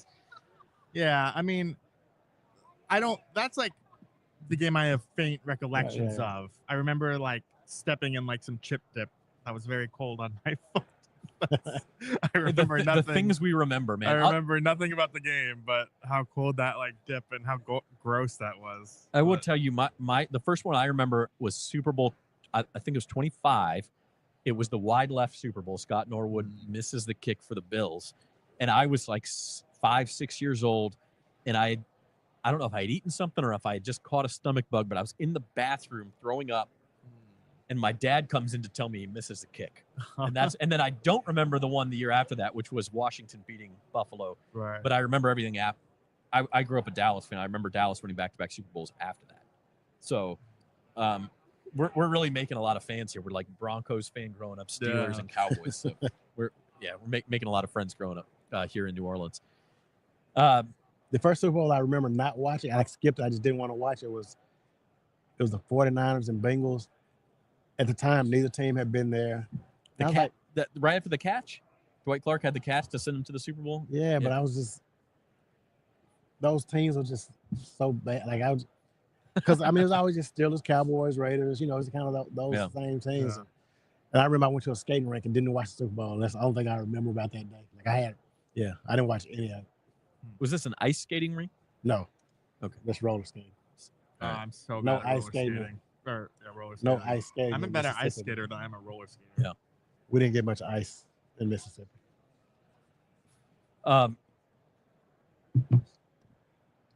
Interesting thing here that Robert Young, who's behind the scenes here, just asked. Ticket prices for this game on Sunday are like nosediving. They were super expensive. They were over $5,000 this is on the secondary market I'm talking about just a couple of weeks ago. Now they're down to like $3,000. Yeah, I saw one for $3,400. Yeah. I think this morning, because someone was asking me like what the cheapest I think they could get. I told her to just kind of, maybe wait it out a little bit more. Cheap is a relative term, but you're gonna like. And I said, what's the least you pay? She said, I said, what's the most you would pay? She said she would pay $1,000. I said, I don't know if you're gonna get that low, but you might. I mean, you might just get lucky and somebody just says, what. But it also depends on how badly you want to go to the game. Like if you're a diehard Eagles fan who's never seen your team, like right. Well, and she's not a diehard of either team. Yeah. She just wants. It's in New Orleans, so she's like, right. And I think locals may actually get an opportunity to go for not as crazy of a prices as we're used. I know last year in Vegas was like record prices. It was like $7,000. One theory is that out of town fans are having trouble doing it because the hotel. Conversely, the hotel prices have gone sky high, where you can't get a hotel anywhere in the entire, tri-parish area or whatever you want to call it, for less than, I don't know, $1,000. I mean, we're talking like Travelodge and Motel 6 is like $1,000 a night, and then it goes up from there. Right. So, I mean, you could always wait till week 1 next year and get it for like $10. What was it? The same building, same coach. I don't think it got as bad this year as it did in 2023, kind of surprisingly, but that Panthers Saints game in December of 23 was the one where it was literally $2 on SeatGeek plus fees. Yeah, it's just crazy. Yeah, there was a little stretch this past season though, where you could have saw like the Saints and Pelicans for like $10 on back-to-back days or something. So yeah, I mean, Saints Raiders at the end of this year, although the Raiders fans tend to travel even when they're not very good. So I think you got some. They were better than the Saints. No, they beat the Saints. Got Hemisphere says, you talking about that Eric McCoy injury. Taysom also got hurt. I mean, that's the Atlanta game. That's a big question for the Saints as well. What do you do with Taysom Hill? What does Taysom Hill want to do? When is he going to be healthy? I mean, this is a guy, you talk about a guy who, like Lane Johnson said in our story last night, Kellen Moore is a football genius. Pick it up on newsstands near you. You'd like to see what Kellen Moore could do with a healthy Taysom Hill. Yeah, you would, but he faces, it's not just, saw this with Chase Young, and I don't know the exact extent of Taysom Hill's injury, but he reportedly suffered additional damage than just a torn ACL.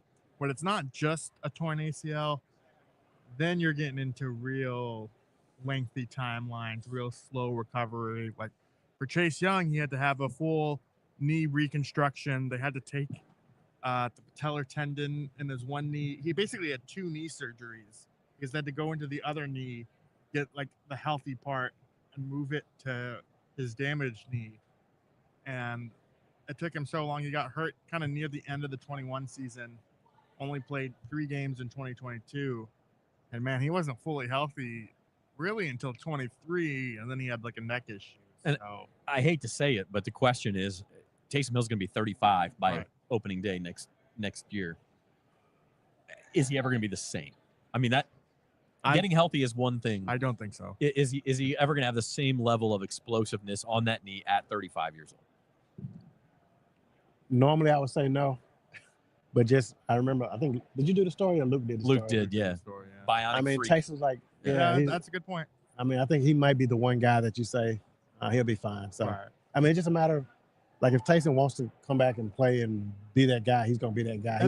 Taysom's not going to come back and not be Taysom. And even if he's not as explosive, I mean, his diverse skill set can still fool teams. Like, I think he can still be an effective football player. I just don't know if he'll have that same burst. Yeah. When Darren Rizzi took over this team, that was right before Taysom got hurt and was out for the season. But they were using him in such a way. I mean, that Browns game was a tour de force for Taysom Hill. Like, Jameis Winston came down here and was playing really well that day. And that's as good as he's played, maybe since his first couple of years in the league. And yet the Browns still got blown out because Taysom Hill had the game of his life, and then of course it was the next week he gets hurt. But on the topic of Darren Rizzi, I'm curious. I'll ask Blake Grupe about this, but he's in limbo, man. Like Rod, you brought this up a couple times. He's the guy I probably feel the worst for, just waiting this out.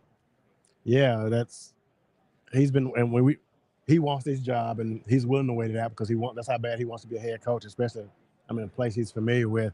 So there were other reports last week that he has the opportunity to get that Broncos. Yeah, it's an either or situation. Which is going to be weird because if he gets that, he'll get to walk in the room with Will Lutz, who he decided not to stick with and replace him with the guy who's going to be awkward, isn't it? Who's going to be on our show next. So. We do have breaking news here that it's not that it came out an hour ago, and it's not that big of a surprise.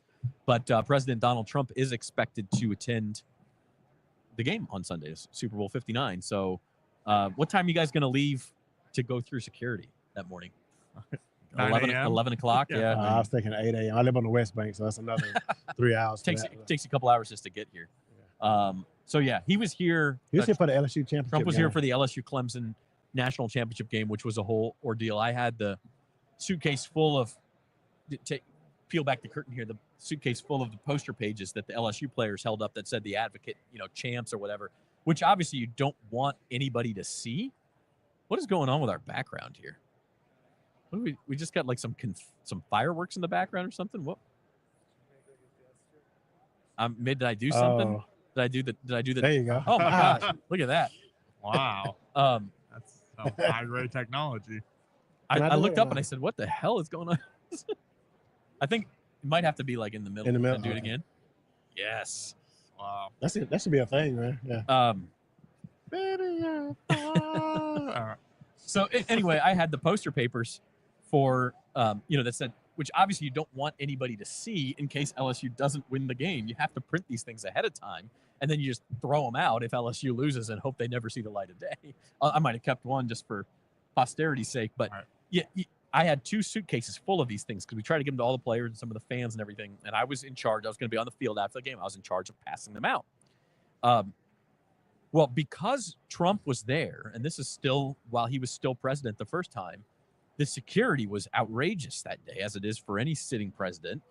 And the security wanted to dump the things out and look through the entire bag. And I'm going, well, how come the X-ray machine is not enough? Like, you can clearly see that all that's in there is paper. That was the 2 duffel bags. They were literally just full of newspaper. And I think I was finally able to convince one of the security guys, to take it behind like a barrier, a bastion, to look at it and say that I can't let anybody see that, because then if they lose, it's going to, the advocate jinxed them and, all this sort of stuff. So I don't think we're doing that this week, which maybe is a good thing, because everything is just going to be take longer and be more, the perimeter will be even more secure than it would have been otherwise. Well, I would say, like, even last night you could feel the ramped up security. Like, that's just part of the Super Bowl, but given what happened on New Year's here, like, officials have stressed the high insecurity, and I've been actually really impressed by just the amount of people be like, all right, it's this way. Like, they're super helpful. A lot. It makes me think of, Rod, were you with us in Los Angeles when we went to the Rams game last year, and just like, nobody knew security knew where we were supposed to go, and that stadium is huge, and man, super helpful listening. So shout out to the security people. The most impressive thing for me was last night seeing the media room just constructed right in the middle of a garage, like in the parking garage. And if you didn't know, if you weren't familiar with the Superdome, you might not even be able to tell it was a parking garage. It was like carpeted, and if you really paid attention, you could see the beams. Yeah, I was sweating too much for that to be like a normal. Yeah, and it got warm in there, and but it was. I thought it was pretty well done, and they had lots of signage and lots of people telling you where to go, and you could get in and out fairly easily. So we'll see. And obviously, like, the New Orleans Super Bowl host committee, their motto this year is, "This is what we do." They know what they're doing. They've got people who have, even though it's been 12 years, they've done this before. I am curious to see, Matt, you and I were talking about this last week. new stadiums tend to get a Super Bowl. No. Dallas did it. The Giants and Jets Stadium did it. The Vikings did it. I mean, like, doesn't matter where in the country. Detroit, new stadiums tend to get a Super Bowl. There are some exceptions. I don't think Seattle ever got one when they built their new stadium. So there are some exceptions to that rule. But the Commanders are talking about a new stadium. The Bears are talking about a new stadium. The Bills, that might be one of the exceptions. Yeah, if it's not dome, which I think they were famously like, no, we want the outdoor air still. Right. So. Right. You're not getting a But Super Bowl. Nashville's another one, Tennessee. But what that does is when the NFL awards these Super Bowls to new stadiums, you wind up having a bigger gap in the traditional Super Bowl sites. Miami they had the Super Bowl, was the first Chiefs Super Bowl in 2019 against the 49ers, I think was in Miami.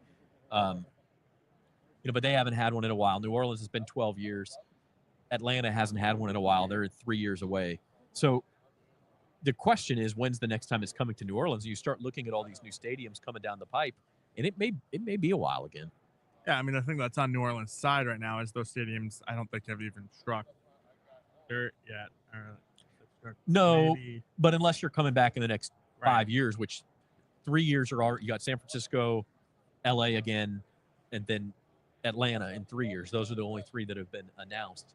I would imagine Dallas gets another one at some point. Maybe Vegas. Maybe Vegas gets Tampa, which Tampa's last one was the COVID season, so they might want like a real Super Bowl with a real crowd. It might be a few years anyway, and at that point, then does Nashville get one? Does Chicago get one? Does Washington get one?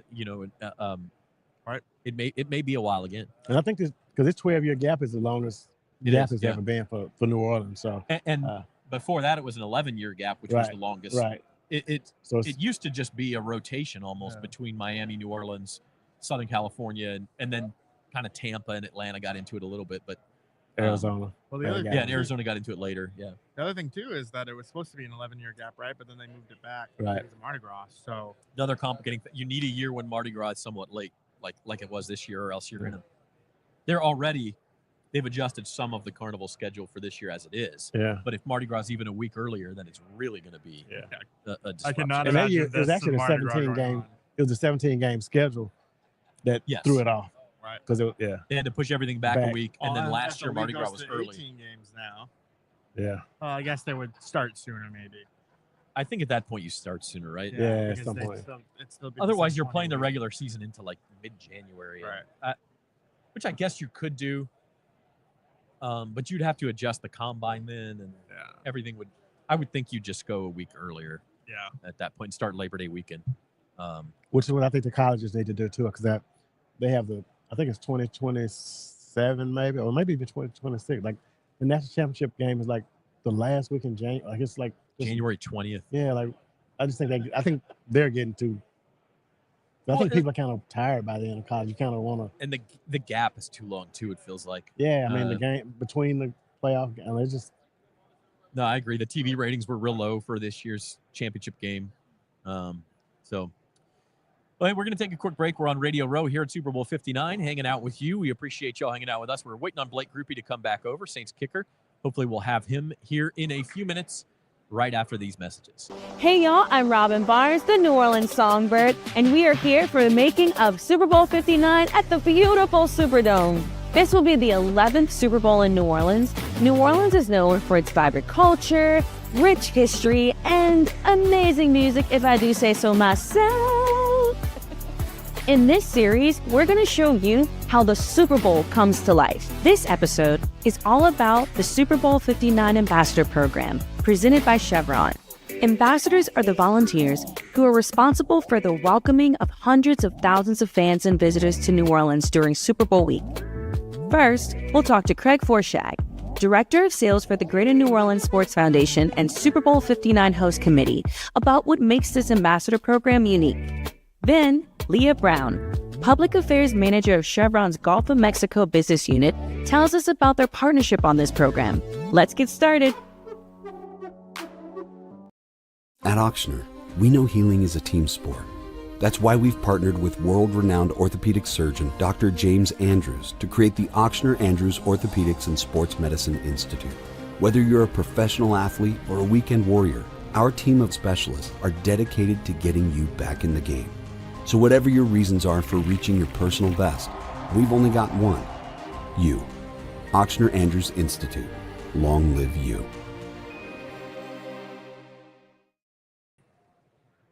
Welcome back to the Saints Insider Podcast, live from Radio Row at Super Bowl 59 at the New Orleans Convention Center. I'm going to play a few videos from last night's opening night media day for you here. Got a chance to ask Eagles coach Nick Sirianni about Kellen Moore. Obviously, Kellen can't come to any sort of an agreement with the Saints, but if he does, the way I framed the question was, if and when he does become a head coach, why will Kellen Moore make a good head coach? And here's what Nick Sirianni said. Yeah, Kellen is a great leader, great communicator, tireless worker, great person. He's got a lot of great qualities about him that, he'll be fantastic. He's been fantastic as our offensive coordinator. And, you go from an offensive coordinator leading the entire offense to the entire team, but you're still in charge of 30 guys there on the offensive side. So it's a good preview of the type of head coach you'll be. And I just think, I can't say enough good things about, his football knowledge, his calmness in intense situations. He's just got a lot of great leadership qualities that now I'm hoping I get to keep him. But we'll see as this plays itself out. All right, so interesting answer there, I think, from Nick Sirianni, saying how organized Kellen Moore is. He does think he's a good leader. Kind of to your point, Matt, there are different styles. Jeff wouldn't like the answer, but you don't have to be the pound the table, Bill Parcells style alpha leader. Are there any other Jeff cliches I can fit in there? Sean Payton. Yeah. Leader of men. Yeah, that's a good one. Buy my book.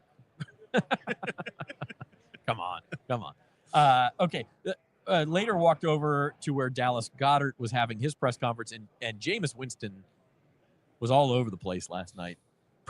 Pretty good move by Fox, I got to say, to get the guy kind of it's not 15 minutes of fame because he's been around longer than that, but I think in some ways America is just realizing how what a goofball Jameis is. And as I mentioned earlier, he had W cookies he was throwing to the guys and saying, hey, eat a W. But here is Dallas Goedert actually doing here's Jameis telling him how to do the cha-cha slide as a Super Bowl touchdown celebration, and then telling him to eat a W, and you actually see Goddard actually doing it with his hand. In the South, we go to family reunions, right? And we turn on this song called the Cha-Cha Slide. Have you ever heard of the Cha-Cha Slide? I've heard of the Cha-Cha Slide. Okay, so I know you're going to get in the end zone, right? So all I want you to do is slide to the left, slide to the right, crunch, crawls, and eat a W. Eat a W. When you score. Eat that W. Yes, you please eat that W. Man, listen, it's a big stage, bro. You've been here before. Everybody talk about Kelsey, but I know that your matchup with James Cook, Josh Cook, is going to be one of the toughest matchups out there because I believe my tight end. Tight ends get over, that's the best matchup on the field. But we all here to know. We want to know this, bro. What's your favorite color? My favorite color is blue.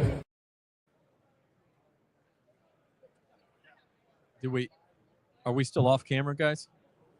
Oh, I don't see myself, but yeah, Jameis was asking everybody about his favorite color, and Goddard said blue. If you couldn't hear that at the end of that video, it kind of cut off. But yeah, he's got a future in media, I think. I actually saw him when he first got to the media room, and I went up and shook his hand, and he's like, "Roger, you got any pointers for me?" And I was like, "Man, just be Jameson. I mean, that's what he needs to do. He doesn't need pointers. He needs to just be who he is." And I think that's kind of what made him so likable. He was asking everybody which team he should play for next year. And I know Saquon Barkley said, and Goddard said the same thing, that, hey, go play for the Giants. And he asked Goddard. Well, first of all, Goddard said, you should come hang out with us in Philly. And Jameis said, I want to play, man. And so he said, well, then go to New York. If I go to New York, are you going to let me beat you? And Goddard says, maybe we could talk about a split. So it was a pretty funny moment. But then I did also ask Dallas Goedert about Kellen Moore. Beginning of this clip, he's actually cleaning up the crumbs from the W cookie. So it takes a second. But here's Dallas Goedert on Kellen Moore. We've only had Kellen for this year. He's done a great job stepping in, leading the offense. He's got full command of the room when he's in zone plays, when he's talking. And I think that's important. When you can control the room the way he does, I think that just puts you in a good spot to be a head coach.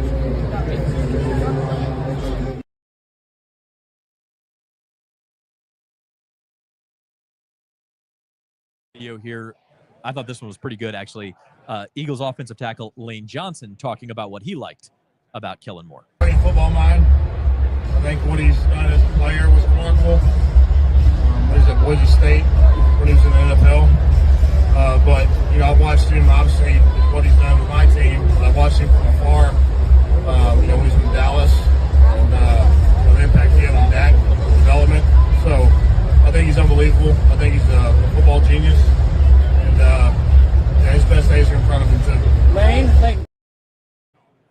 Okay, so that is Eagles offensive tackle Lane Johnson talking about Kellen Moore. And again, we talked about this, Matt, like pretty effusive praise. I don't know what you expected these guys to say. Right. They could have been more lukewarm, though, and they weren't. Yeah, it was I talked to Jahan Dotson, who, if you want to ring the bell, used to play for the Commanders, but I plays for the Eagles.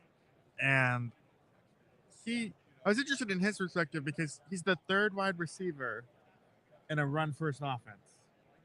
And so he doesn't really ever get the ball. His best game of the season was when A.J. Brown and Devontae Smith were sitting in Week 18. But he had nothing but praise to say about Kellen Moore, that he really sees the game well, adapted to his personnel. I asked him about making it a run-first offense when he had historically been kind of a pass-happy coordinator, and he's like, well, you have Saquon. It takes care of itself. Yeah. But said he was really sees the game well, can really find those details, and he said it was the most fun he's having this year. So he's played for he's had a rough go of it throughout his career. And I mean, I think that says a lot that a guy who didn't get the ball much this year said, I mean, to your point, this guy's the goods. I don't know. I fighting recency bias here, but I'm more sold on Kellen Moore than I was a week ago. Yeah, I mean, I always thought it was kind of an interesting option, given it was really what he showed early in Dallas that I think is really intriguing because, if he's hired by the Saints, Alvin Kamara is a great running back, but you can't use him like Saquon Barkley. He would wear out, and he has another skill set that you would really want to tap into. I actually think, I mean, this is just me assuming, but I think their offense would maybe look something more closer to what he tried to run in Dallas than it would with what he's doing in Philly. But it just depends on what type of player he has and who's the quarterback is going to be. Yeah, no doubt about it. I mean, the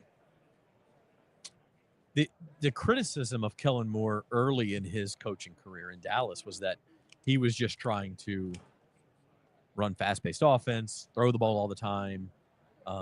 You're not going to criticize an offensive coordinator for scoring points. Right. But the problem with that is, as anybody who watches football knows, you try to go fast and score points like that. When it doesn't work, you go 3 and out in 11 seconds and you put the defense right back on the field.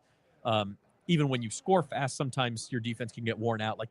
There has to be a give and take there. And again, he's got Saquon Barkley now, but it does seem like Kellen Moore has sort of learned other ways to do things. Yeah, and I actually think that's another credit to him because he's worked with some very different styles of coaches. I mean, he started with Jason Garrett and Jason Garrett's last year, guy he knew well because Garrett had coached him as a player. Then Mike McCarthy comes in, and Mike McCarthy has his own offensive background, his own ideas of what the offense should look like. And even though Moore was retained, you've got to kind of blend the coaching philosophies. And then Brandon Staley, Nick Sirianni, guys who have their own thoughts on the offense. Brandon Staley's a defensive guy, but he still has ideas of how his offense should look. So as a coordinator, you've got to basically be beholden to the head coach. And I think Moore has navigated those situations well. Yeah. Okay, we are going to take a quick 30-second break. Blake Grupe is here, and we're going to get him settled in and be back to talk to the Saints kicker right after this. In this series, we're going to show you how the Super Bowl comes to life. This time, we're talking all things Superdome. First, we'll chat with Steve Farrago, NFL Director of Event Operation, about how he and his team start work way ahead of time to make sure the Dome is game day ready on Super Bowl Sunday. Then, Evan Holmes, the GM of the Superdome, talks Dome renovations and takes me on the coolest escalator ride of my life. So, stay tuned in. Welcome back to Radio Row, live from Super Bowl 59. Zach Ewing and Matthew Paris here, hanging out with Saints kicker Blake Grupe. Blake, thanks for being here, man. All right, thank you guys for having me. I know you're playing the waiting game like the rest of us on this coaching search thing.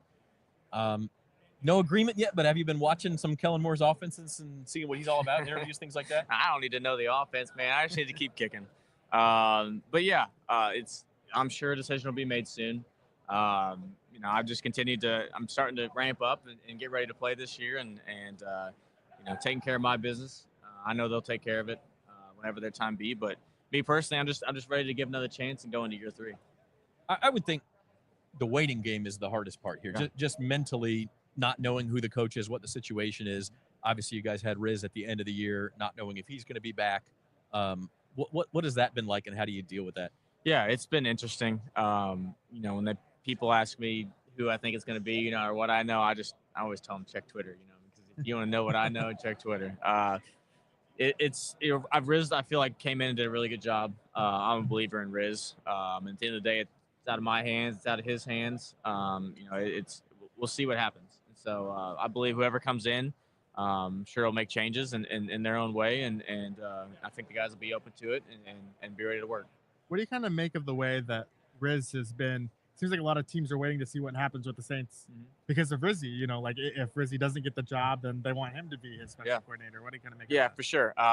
Riz is highly respected in the special teams world and across the league, not just in special teams. He helped with the kickoff rule last year. I don't even know what year he's on, but he's coached a lot of ball. He's a top tier special teams coordinator, and super thankful to even have, even if it is just 2 years or whatever it may be with him. He made me better as a player, and so whatever may come, he's definitely not going to be out of a job next year. So I hope he stays here, and Riz is my guy, Phil Galliano is my guy. They both can do a damn good job, and so I'm hoping whatever may happen, that I have some sort of familiarity with the special teams room, but it's out of my control, and I'm just ready to prove myself again. Yeah, how much of that familiarity kind of helps your game? Like, you look at the growth you had this year, like how much does familiarity contribute to that? Yeah, I would have to say a lot. You have your routines and the way we've practiced these last 2 years is obviously helped and allowed me to improve, and so but also you never know what can change, what could be better, and so you have to be open. But I love the way we run things on special teams. We make a lot of plays. We have some guys, we have some dudes on special teams that are down there making tackles, whether it's JT Gray, Anthony Orji, Willie Gay, Howden. We have guys all across the board that are good special teams players, and I think that's a direct result of Darren Rizzi and Phil Galliano. As a kicker who's still young, going into your 3rd year in the league, how do you prepare in an off season? I don't assume you want to over prepare, but you still probably are at that stage in your career where you do feel like you have to go prove yourself and earn that job. 100%. Regardless of what year you're in, whether it's year 3, whether it's year 10, you're trying to prove yourself, and you're competing against yourself at the end of the day every single time you go out there. And so, there are little things that, I feel like I can still continue to improve on and work on and strengthen up the body and really just giving yourself the best chance to go out with whatever challenges and stuff you may face, from year to year. Kind of got to reinvent yourself and just be ready to go to work and compete. Statistically, had a pretty big improvement from year 1 to year 2. How do you grade this past season for yourself? Yeah, I'm happy with it. I don't know if I can give it a direct grade or anything, but if you look at my 4 misses, I think we're 27 for 31. So you look at your 4 misses, I'd give 2 of them, probably I'd chalk them up as something mental going into the kick. I've always said that if I work through my routine and when I work through my routine and I put myself in the right place mentally before a field goal or a kick, something good is going to happen. And so I chalk 2 of them up as maybe mental errors going to work into it. And then, you go into MetLife who I might have to look at the real statistics, but it might be the hardest place to kick in the league. Winds are just It's circling. It was it was December in New York and New Jersey, wherever the heck that place is at, and you get dealt a 53-yarder and a 60-yarder, and so obviously the degree of difficulty was big that day, and I led a 53. I couldn't stop it from going right to left, and a 60 got blocked, and so I look at my group of work this year. I am proud of it, and I think it was a direct result of some of the stuff I was able to put in and work on this offseason and be around other guys across the league, and I try to get out there and just learn, and I feel like there's some knowledge in that and some power, and I think that carried over this year. the mental approach that you talk about. Do you work with a sports psychologist, or is that more of an internal thing you do? How do you prepare? Yeah, so that? I would call it internal now for the most part. Thankfully, in college, I've had a couple of strength coaches that were actually really big into sports psych, and so I think early in my college career, I got exposed to it, and so those kind of lessons I learned then, I still kind of apply now. But there's obviously always something to learn, and over in San Diego, we were at this past off season that we had don't remember his name, but he was a sports psych guy, majority with golfers. And basically what we talked through was just that pre shot, but that pre-kick routine and everything that we can work through and maybe how to deal with certain things. And so there's always somebody out there, and I'm sure that there'll be improvements to make in that department, and that but for me personally, I kind of take it on as more internally, just because I feel like I've had a lot of good coaching and I can fall back on those same guys that have helped me in the past. There are so many analogies for punters and kickers with golf. Are you a golf guy? Is that? I am. Yeah, we got 2 tournaments later on this week. Okay. The Steve Gleason, they're having a charity golf tournament for him out at the Bayou Oaks City Park on Thursday, and then out at TPC Louisiana on Friday we got the Bayou, or no, that one's the Front Office Sports. So that one can be pretty neat. Excited for both of them. I think on Thursday at the Gleason one, I think Sean Payton's coming back. I think Lutz is coming back. I think Morstead's coming back. I think Hartley's coming back. So it's like a big special teams reunion. But a lot of different guys are going to be at that tournament, and obviously it's a great event, and that's a great foundation with everything that they're able to do. What's the handicap? We're sitting at probably I think it's 12-4 last time, which might be a little low. It might need, for where I'm at right now, I need to bump it up a little bit, but.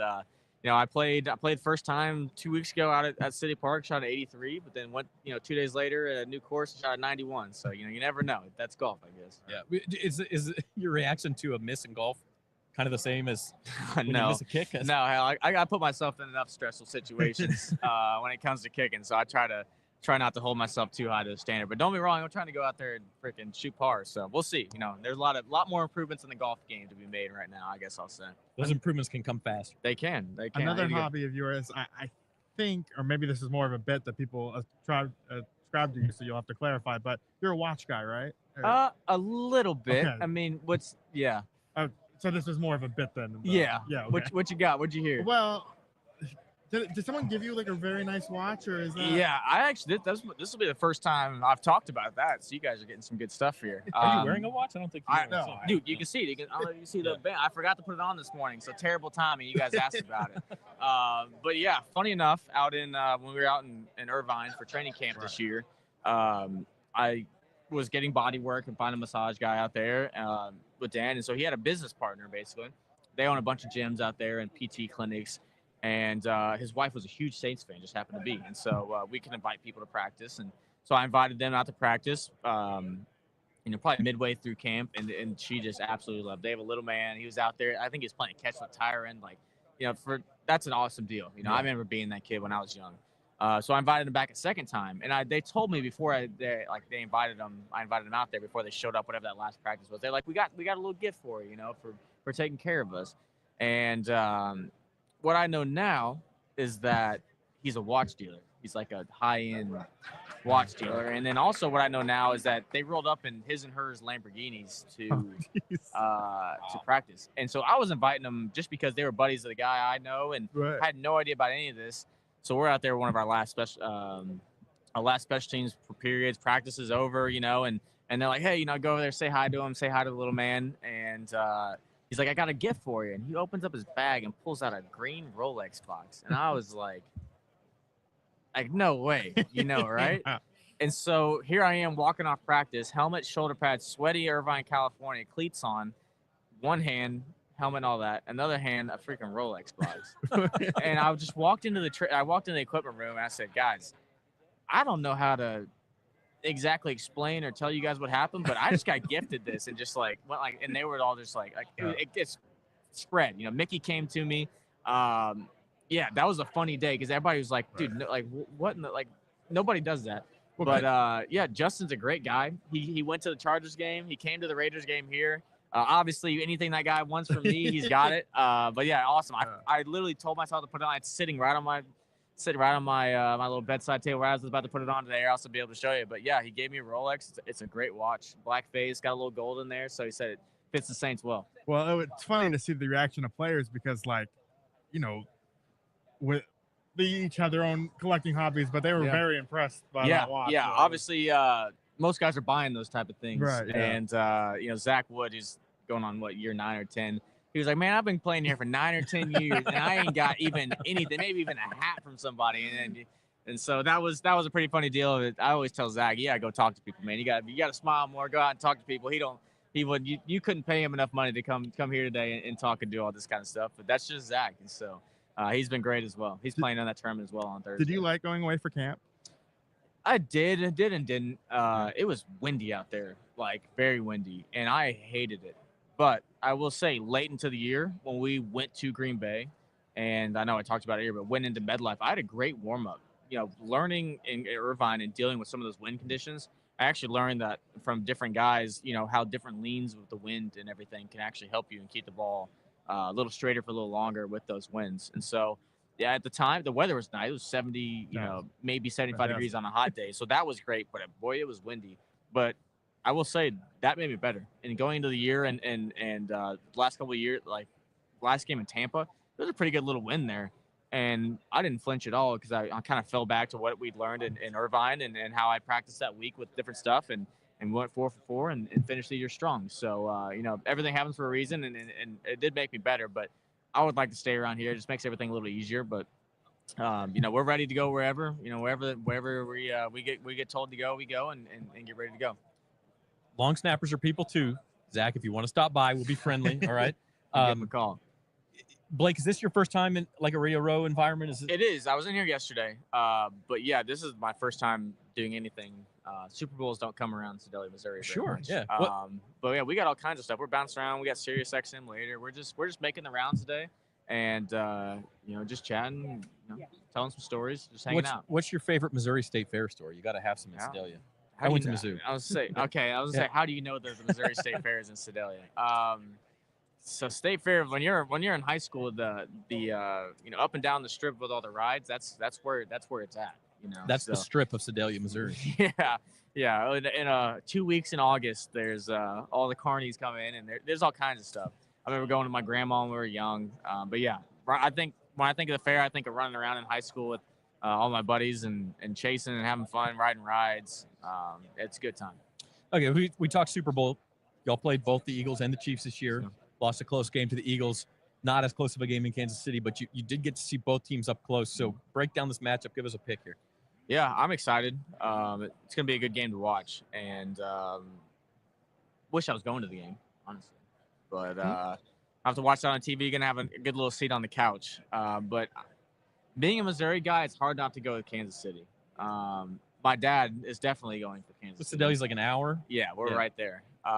Philly's been running the ball great. I mean, they're two good teams. I actually talked to Harrison Bucker earlier this week. He was getting a breakdown on the dome turf and how the ball flies in there. So yeah, I guess I'll have to lean towards Kansas City guys with my Missouri roots. But it's gonna be a great game, and I'm excited to see. I'm excited to watch it. What has it been like to see the Chiefs? You know, did you grow up as a Chiefs fan, or? Yeah, unfortunately. But they were not nearly as good, obviously. What has it been like to see them? I remember the days of Trent Green and early Alex Smith, Tyler Thigpen. I mean, everybody. I was we were big fans then, and now I almost despise them not being in the NFL. But I guess that's just how it goes. As soon as they got good, you were now I got to play against them, right? So yeah, I mean I have people that I know in the organization, and it was really neat playing in Arrowhead this year. But yeah, they're obviously operating at a very high level and up and down the line. So You're too young for the Pete Stoyanovich game, right? I think so. Actually, my first Chief game was like the game that Trent Green got like laid out by somebody, and I got some good little Chief stories. We went to, obviously as a kid, went on the field. Larry Johnson gave me his gloves. And then me and my dad actually went to a game against Cincinnati, last game of the year. Anyways, my dad was talking smoke to Chad Johnson at the end, basically telling Chad he wasn't going to do anything that game. And he was telling my dad, I got something for you. I'm going to show you. And he didn't score, didn't do nothing that game, but ended up giving us his helmet. So we got our basement, we got a signed Ocho Cinco helmet. Still got red paint all over it and everything. So wild deal there. I used to wear it when I was a kid, but he's got a tiny old little head. So I'm sure one day, I have to get my hands on that one, but that's a really cool story. And I remember my dad, we came home and people were trying to buy it off of us. It was a crazy deal. That's awesome. That's all. I'd be remiss before we let you go if we didn't ask you about Notre Dame season and how the Irish did this year. Yeah, that was awesome to watch. Thankfully, I was able to make the Sugar Bowl when it was here. With everything rescheduled, I was only able to make the second half. But yeah, Derek Carr gave us a suite, which was really nice of him. Pete Warner and his whole family, or his fiance's family, are all Notre Dame fans. What I didn't know is actually Pete was committed to Notre Dame for a little bit. I didn't know that, but that was awesome to watch. We were in the suite for the game. It was awesome to watch that environment, in my city. But then to see him, just the whole 12-team playoff was really cool, and it was awesome to see him win. And obviously, wish they would have got the Natty, but Ohio State was a really good team, and I think with Freeman, they're going to be back soon. Did you have any bets on the line with Pete or the other Ohio State guys? No. Or did you know better? No, I knew, but maybe in last year we played them, and that was the whole 10-man. Oh yeah, right at the goal line. Yeah. Unfortunately, yeah. So I talked my fair share of smack last year, and so going into this year, I let him be. I've always found that if I'm talking smack, then we end up losing. So I told him, I hope you guys have a great game. I hope we win, because that's what I was doing every step of the way with Indiana, Georgia. I was like, I just want them to go out there and have a good time, because then it's winning. But if I start talking, we always seem to lose. So it worked every step of the way until the last That's one. right. I know. Maybe I should have. Blake, we appreciate you stopping by. Have a good offseason, man, and we'll talk to you down the road. Yes, sir. Thank you very much. Thank you guys for having me. All right. He's Blake Grupe, Saints kicker, and we're going to take a quick break and wrap things up here live from Radio Row on the Saints. In this series, we're going to show you how the Super Bowl comes to life. This time, we're talking all things Superdome. First, we'll chat with Steve Farrago, NFL Director of Event Operation, about how he and his team start work way ahead of time to make sure the Dome is game day ready on Super Bowl Sunday. Then, Evan Holmes, the GM of the Superdome, talks dome renovations and takes me on the coolest escalator ride of my life. So, stay tuned in. Hey y'all, I'm Robin Barnes, the New Orleans Songbird, and we are here for the making of Super Bowl 59 at the beautiful Superdome. This will be the 11th Super Bowl in New Orleans. New Orleans is known for its vibrant culture, rich history, and amazing music, if I do say so myself. In this series, we're going to show you how the Super Bowl comes to life. This episode is all about the Super Bowl 59 Ambassador Program, presented by Chevron. Ambassadors are the volunteers who are responsible for the welcoming of hundreds of thousands of fans and visitors to New Orleans during Super Bowl week. First, we'll talk to Craig Forshag, Director of Sales for the Greater New Orleans Sports Foundation and Super Bowl 59 Host Committee, about what makes this ambassador program unique. Then, Leah Brown, Public Affairs Manager of Chevron's Gulf of Mexico Business Unit, tells us about their partnership on this program. Let's get started. Welcome back to Radio Row here, the Saints Insider, live from the New Orleans Convention Center for Super Bowl 59.